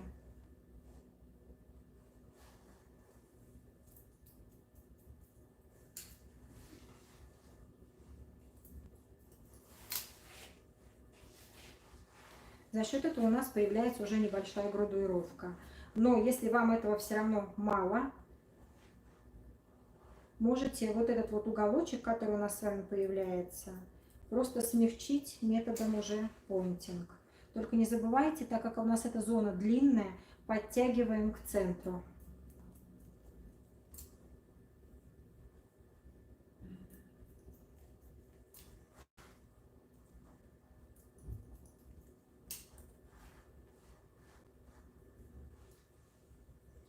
Так, затылок у нас уже с вами готов. Не считая нижней затылочной зоны, потому что ее мы с вами будем делать в сухом виде. Переходим теперь к короткому виску, потому что стрижка у нас сейчас будет идти уже здесь. Так, скажи мне, пожалуйста, ты здесь хочешь покороче? Угу. То есть, Ну, чтобы они укладывались и стояли. Ну, нет, вот эту верхнюю зону, а вот эту нижнюю тоже? да. Угу. Значит, смотрите, тут по ходу желание появилось еще покороче, поэтому мы с вами можем сделать небольшую тушевку. Так, так не видно, да? Или видно? Давайте посмотрим поближе, вот так будет видно. Поднимаем. Смотрите, у нас здесь длина, вы не забывайте об этом. Мы с вами делаем так, чтобы у нас с вами длина все-таки сохранилась. И височек, да, оставить тебе, да? Угу. И височек оставить. Поэтому, смотрите, поднимаем выше, получается. И чуть-чуть убираем длину, то есть делаем большую градуировку. Но я стригу не с самого низа. Если я буду стричь с самого низа, я уберу височек, а нам височек хочется сохранить. Кстати, височек давайте чуть-чуть сразу доработаем. Натягивайте его вперед и чуть-чуть подчищаете от лица, чтобы был красивый. Здесь вот тоже, видите, надо чуть-чуть подчистить.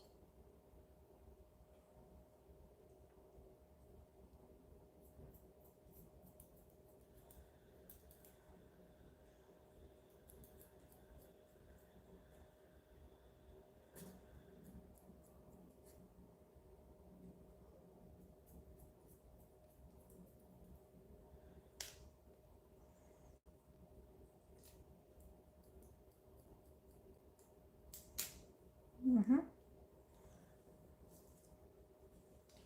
Теперь попрядно достаем из нашей уже заколотой зоны. И здесь хочется, чтобы чуть-чуть височек подтарчивал. Значит, соответственно, его надо сделать гораздо короче.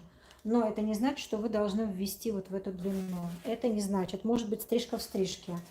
Мы сейчас будем ориентироваться на нашу простриженную уже затылочную зону за ушком, которая, где идет соединение затылка и виска. Вот на эту зону мы с вами будем ориентироваться. У нас с вами там уже есть контрольная прядь, да? То есть вот она простриженная. И мы с вами сейчас будем все подводить к ней. Так, как бы вам это показать? Давайте покажу. Вот смотрите, видите, у меня здесь уже линия, вот она задана. Видно, да? Вот я к этой линии буду сейчас подтягивать уже свои прядки. Понятно? Все, подтянула и простригаю. Отделяем. Видите, я работаю в диагональке.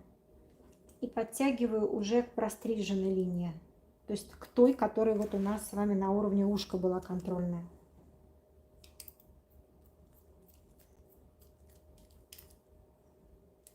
Подтягивайте.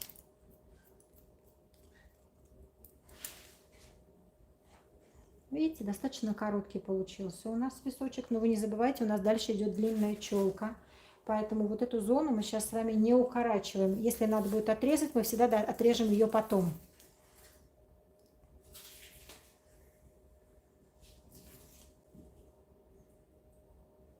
У нас, видите, должно уже идти четко все на удлинение. Продолжаем. Находим нашу контрольную, которая была. Вот здесь, помните? Все подтягиваем к ней. И встригаем.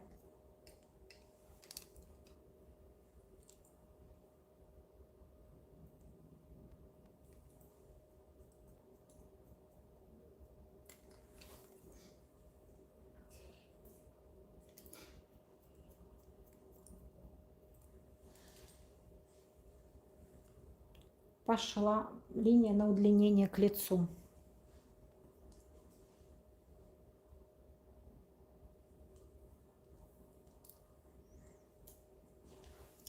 Нам нужно очень сильно длинную челку. Поэтому вот здесь вот уже в этой зоне, видите, удлинение пошло сильное. Пожалуйста, будьте аккуратней, не зарежьте. У нас с вами уже будет меняться наклон. Если мы с вами вот здесь нашу зону еще подтягиваем, видите, подтянула, простригла. Дальше вы смотрите, насколько подтягивается. Видите, если я начну отрезать, то уже будет очень коротко. Поэтому мы с вами здесь уже вычесываем нашу линию. Здесь, видите, я задала ее, она есть. Я подтягиваю все вниз. И сама создаю линию, которая мне нужна. Так как у меня длинная челка, я веду, видите, на удлинение свою линию. Понятно? Переходим к следующей зоне. Также причесываем вниз. Контрольную вы свою видите и по ней стрижем. Челка длинная у нас ложится туда, как вы видели, но стригу я ее слева, то есть она носится направо, а стригу я ее с левой стороны.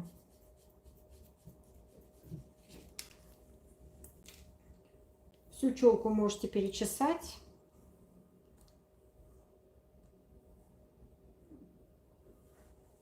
И простригаем опять же.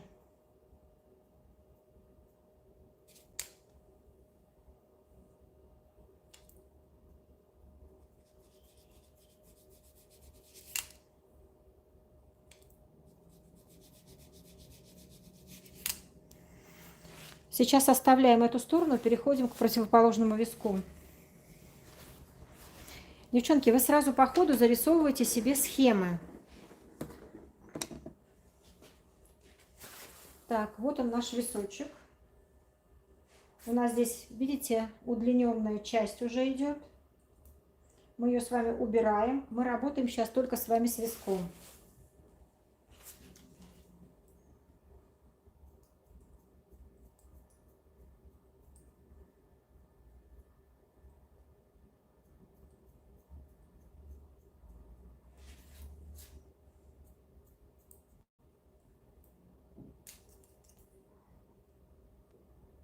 Приподнимаете висок для того, чтобы не зарезать. Он должен быть у нас.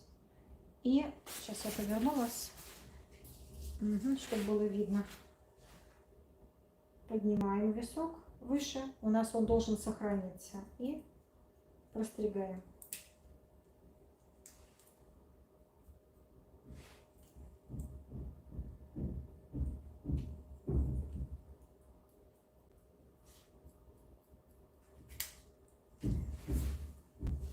Видите, у нас он есть.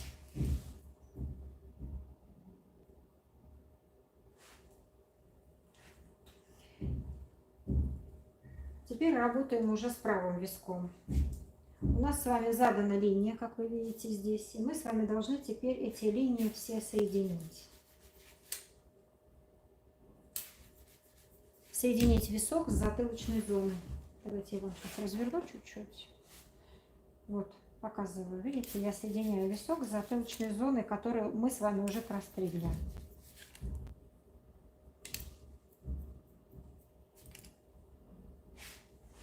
Вот он. Подтягиваем, как у каре, и продолжаем. Как вы догадываетесь, там также будет у нас потом более резкое удлинение. Сейчас все подтягиваем, как у каре, в затылочную зону, которую мы с вами простригли.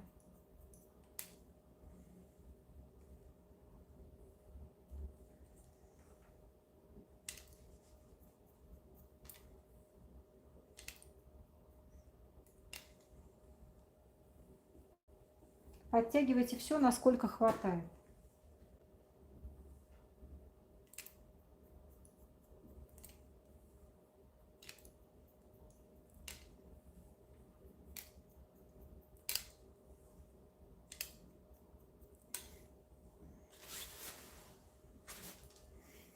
Мы с вами все причесываем вниз и смотрим линию. То есть окантовку надо подчистить, если где-то что-то у нас с вами торчит лишнее.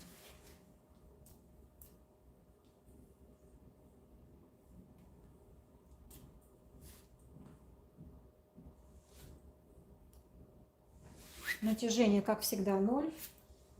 Подчищаем. Не забывайте про удлинение.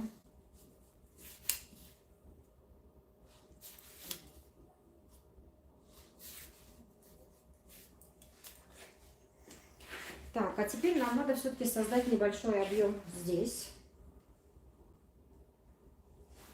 У нас с вами была где-то там прядь простриженная. Но мы с вами смотрим ее, ищем. Сейчас, секунду, я вас подвину. Так, наверное, так будет видно. Вот она наша, видите, контрольная прядь, которую мы с вами простригли. И мы с вами делаем на удлинение.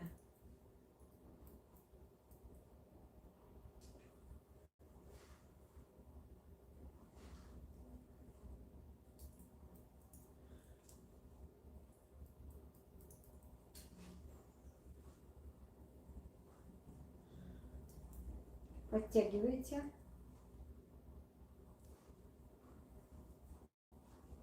На удлинение.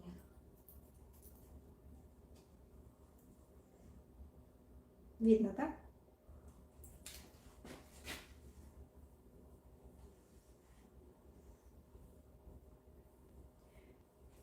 Теперь вам надо, так как у нас с вами все-таки осталась еще вот эта зона недоработанная, давайте проверим ее.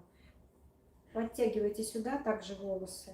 И если у вас какие-то тут остались лишние, чуть-чуть проработайте, чтобы все-таки объем был и красиво смотрелось.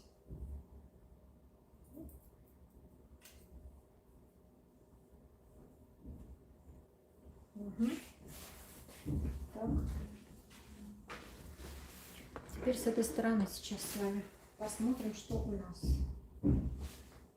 Здесь у нас более короткая часть, как вы помните, но все равно уходите назад, уводите прядь и немного сводим с вами эту линию.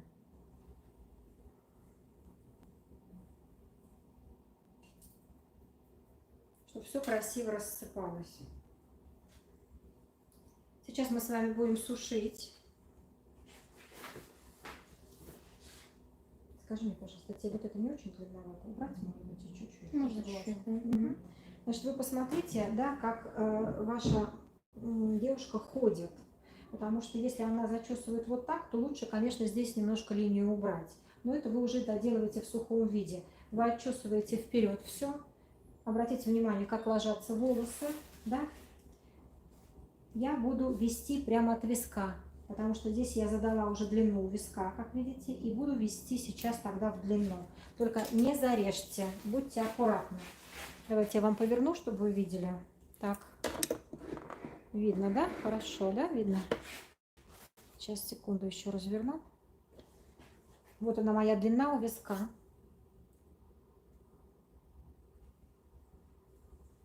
Вот она.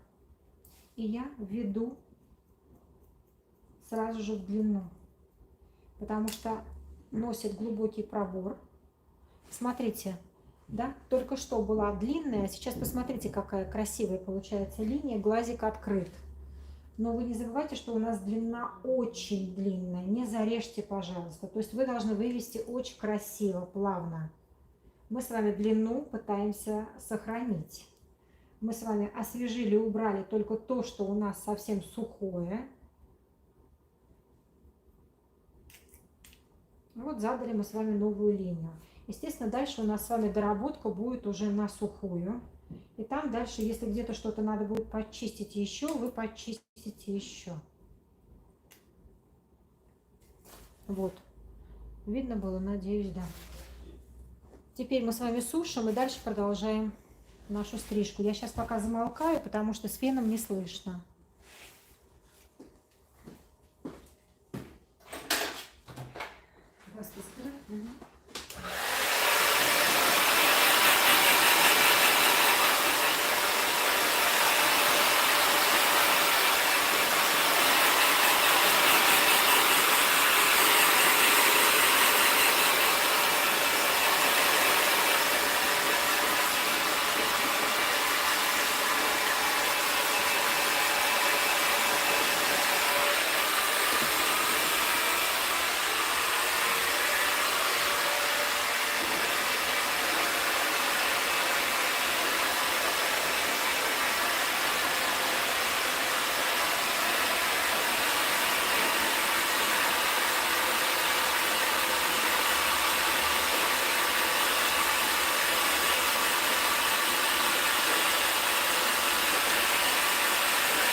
Девчонки, эти стрижки, они не требуют сильной укладки особой.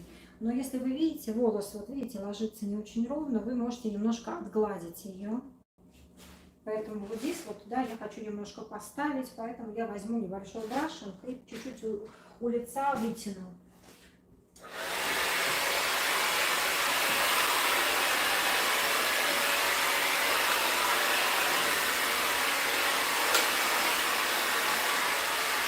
Давайте я вам покажу, что я делаю.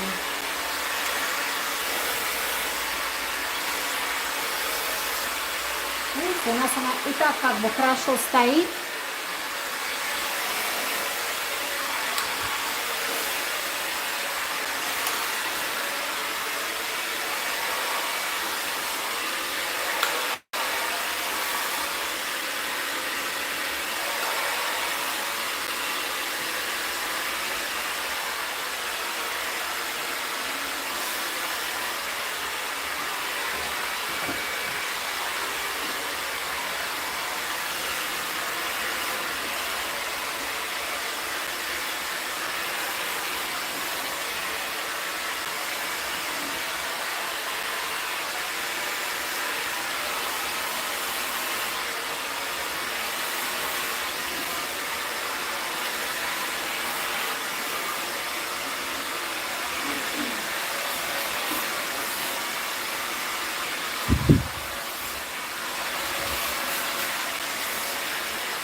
Видите, с такими стрижками вообще никаких проблем нет, потому что они реально ложатся как бы каждая индивидуально. Все зависит от структуры волос. И за счет этого они не требуют укладок. Но нам надо, чтобы макушечка у нас еще больше стояла, поэтому дорабатывать будем. И если вы посмотрите, все-таки у нас окрашивание блонд, и поэтому вот эти линии надо размывать. Поэтому сейчас мы с вами будем. И, естественно, убирать затылок, так как нам надо сделать здесь все-таки тушевочку. И, конечно же, мы начинаем с затылка.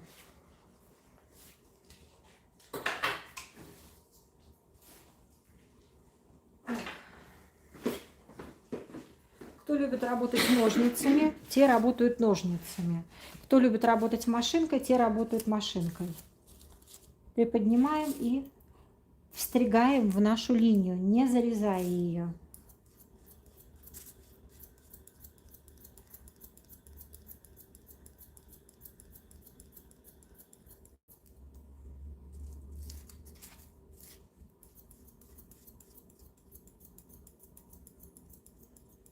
Как я вам уже говорила, палец у меня работает. И так как линия у меня уходит в длину, да, мой пальчик отодвигает расческу. Чтобы рука не дрожала, видите, я фиксирую себя пальцем. Вот оно.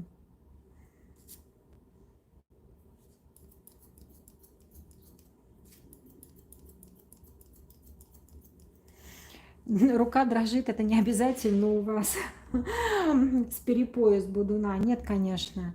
Это просто, скажем так, усталость может быть, или ну, разные там нервные состояния. Чтобы вы все-таки не чувствовали себя неуверенно, пожалуйста, фиксируйте себя, видите, пальчиком. Ставите пальчик, упор, и вы начинаете себя как бы придерживать.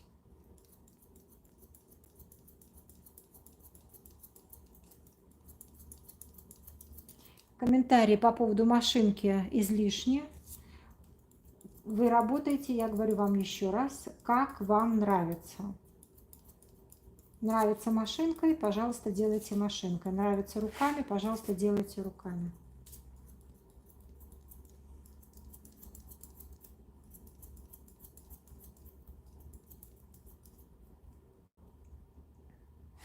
Здесь у нас, естественно, мешает уже ушко, поэтому вы аккуратненько его отодвигаете и продолжаете.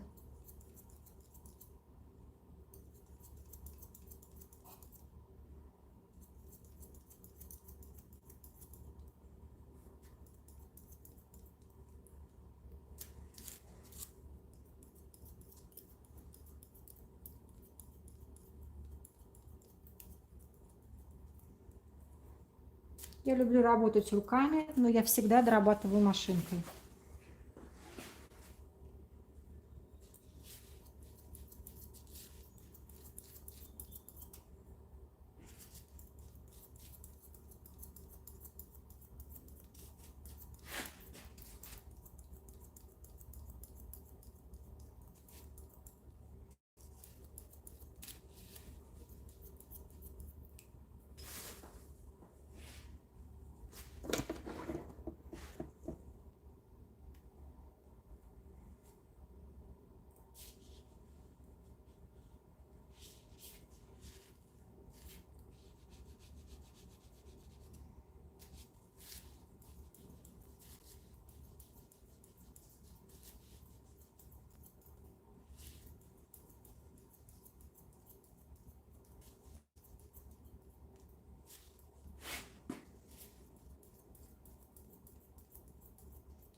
Сейчас я возьму машинку, дальше будем работать. Дотянется у меня.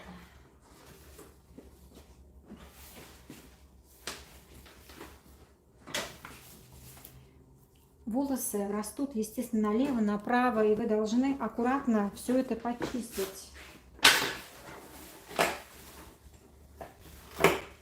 Берите помельче зубчики, чтобы все-таки чище была линия.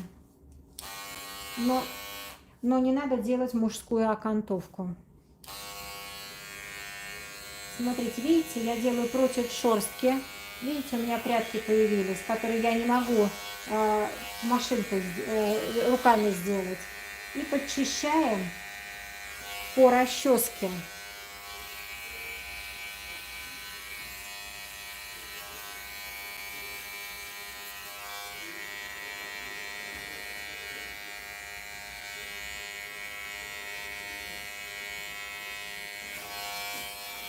Обязательно смотрите со всех сторон вашу линию, чтобы она была красивой.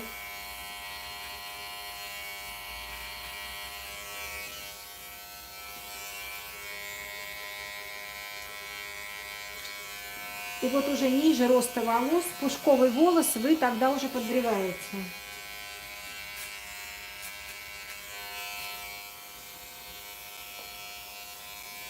Нашу линию всегда смотрим на просвет. Так, наверное, с машинкой не слышно. Нашу линию всегда смотрим на просвет, то есть сбоку.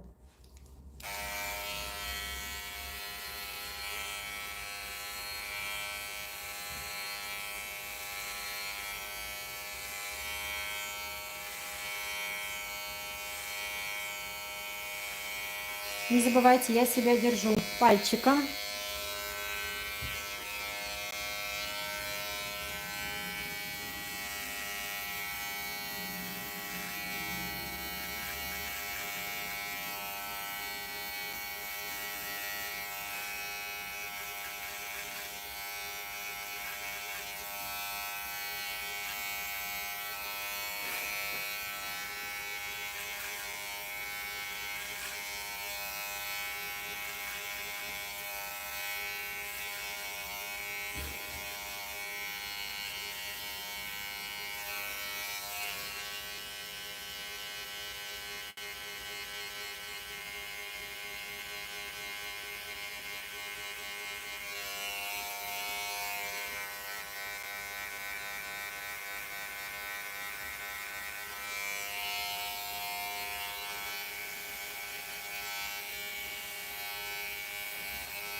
Теперь мы с вами подчищаем за ушком.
И помните, у нас есть еще второе ушко короткое. Тоже его подчищаем. Так, не укорачивайся, сейчас я тебя подниму. Угу. Где у меня прищепка? Угу.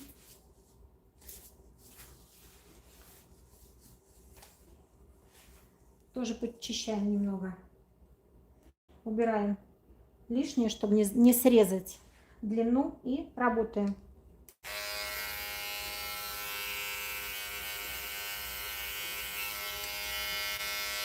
Здесь у нас немножко.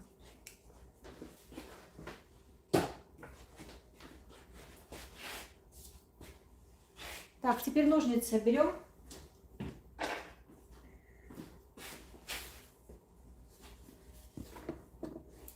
Помните, мы хотим, чтобы стояла макушка. Давайте с лица чуть-чуть уберем, а то все щекотно. Но у нас с вами асимметричная стрижка. Здесь длинная, здесь короткая. Давайте я вам разверну, чтобы вы видели. Видите? И там, где покороче, у нас уже хорошо стоит. Здесь еще не очень, потому что сразу идет в длину. Поэтому мы с вами прорабатываем эту зону. чтобы у нас с вами одинаково, видите, стояло. Но это не значит, что вы должны не филировать лево. Обязательно все филируем. И здесь, чтобы не было плоско, обязательно тоже переходите на теменную зону.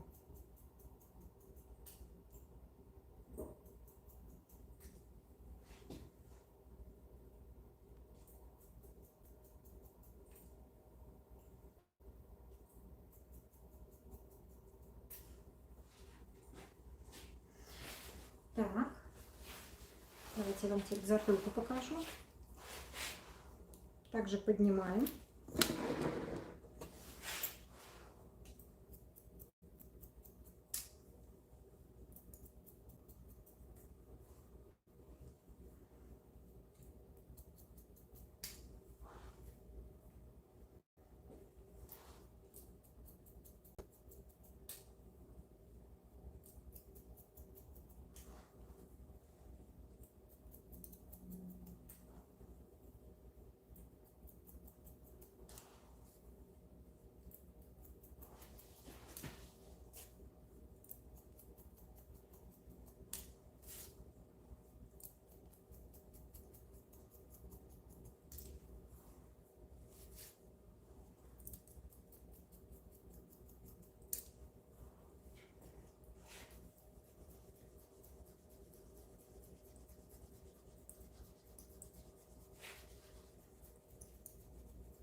Так, переходим с вами на поинтинг на расческу.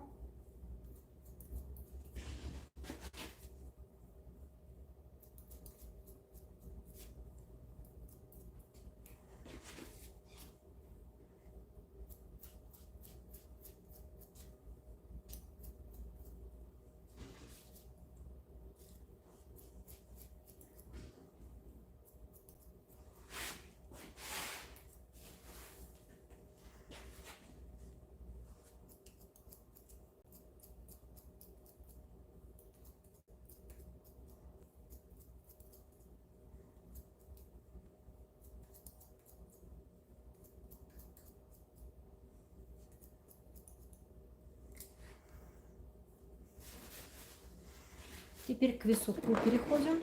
Так, давайте сейчас поближе вот так подвину к височку. Смотрим наш висок. Также, видите, он растет у нас сюда. Поэтому мы также поднимаем волосы и также простригаем.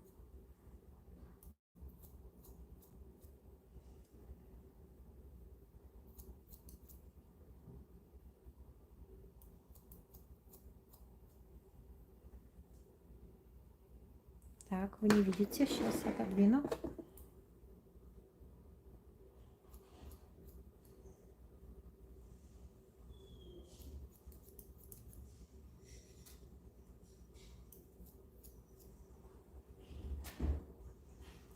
И я уже перешла к лицу на челку.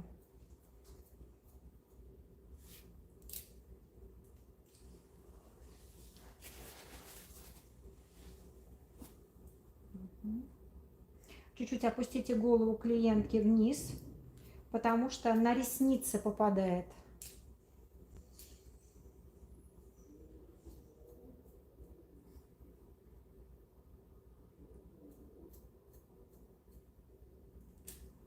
Делайте глубокий понтинг для того, чтобы у нас рваная челка была.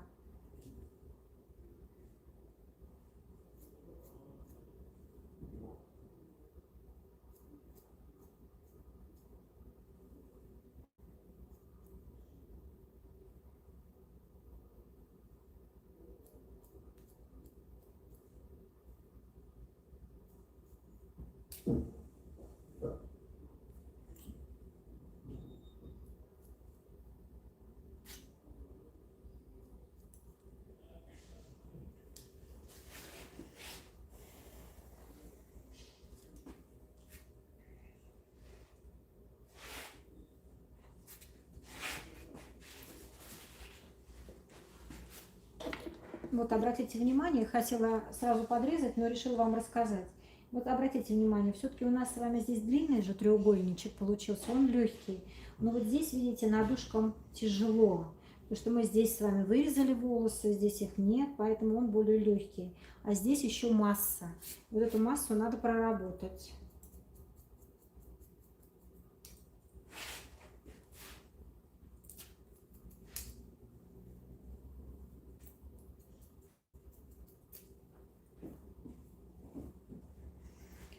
Чтобы у вас лучше стояли волосы, вы можете в этом месте сделать еще прикорневой слайсинг. Это если на то требуется.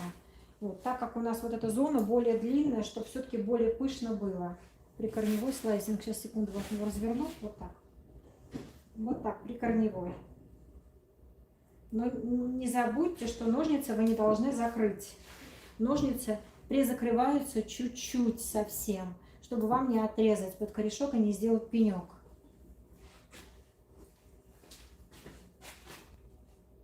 Ку-ку. Жива? Так. Значит, вот обратите внимание на челку. Челка у нас очень контрастная. Если вы посмотрите, она все-таки достаточно легкая. Я бы не делала бы совсем сопель. Я, наверное, не буду ее сильно рвать, потому что я сделала достаточно открытый глаз. Видите, я порвала здесь. Я облегчила зону массу над ухом, то есть не будет уже торчать здесь. Я сделала объемный, вот видите, у меня даже пальмочка, объемную стоячую макушку, что хватит надолго теперь. И, соответственно, я не хочу сильно облегчать челку. Иначе просто нечего будет уже укладывать. Видите, она достаточно хорошо лежит, но мне кажется, достаточно. Единственное, что мы с вами еще чуть-чуть смягчим затылок, вот эту вот линию размоем, возьмем филировочные ножницы.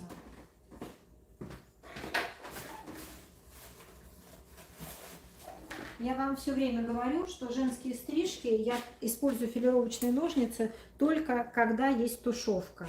Больше никогда.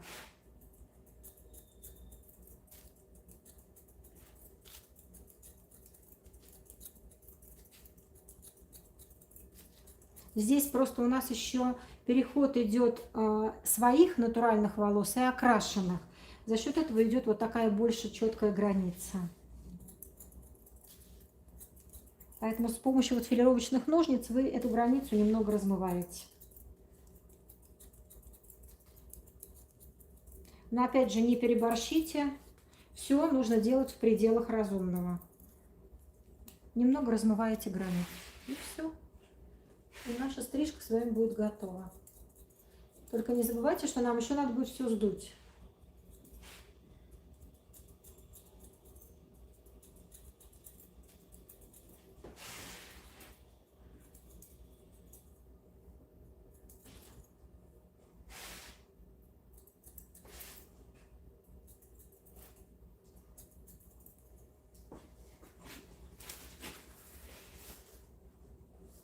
Смотрите обязательно, как выглядит сбоку. Обязательно проверяйте, чтобы все было красиво.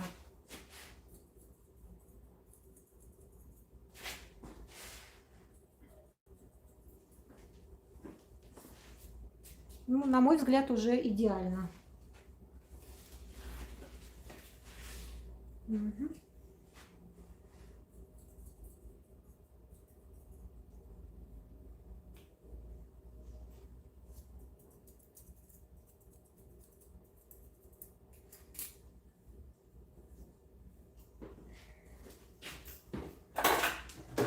Берем фен и все сдуваем.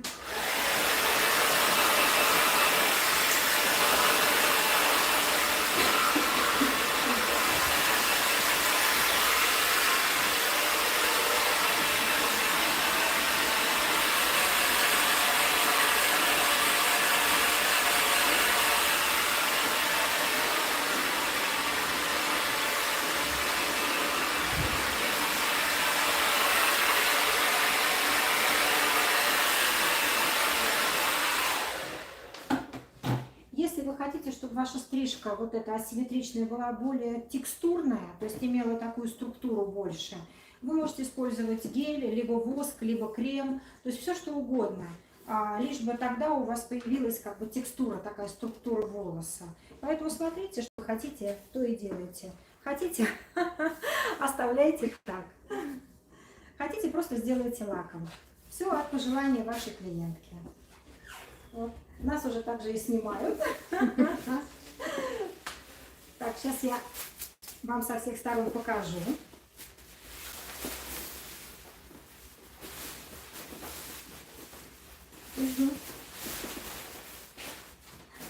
Да, как правило, клиент должен обязательно волосы переуложить так, как носит.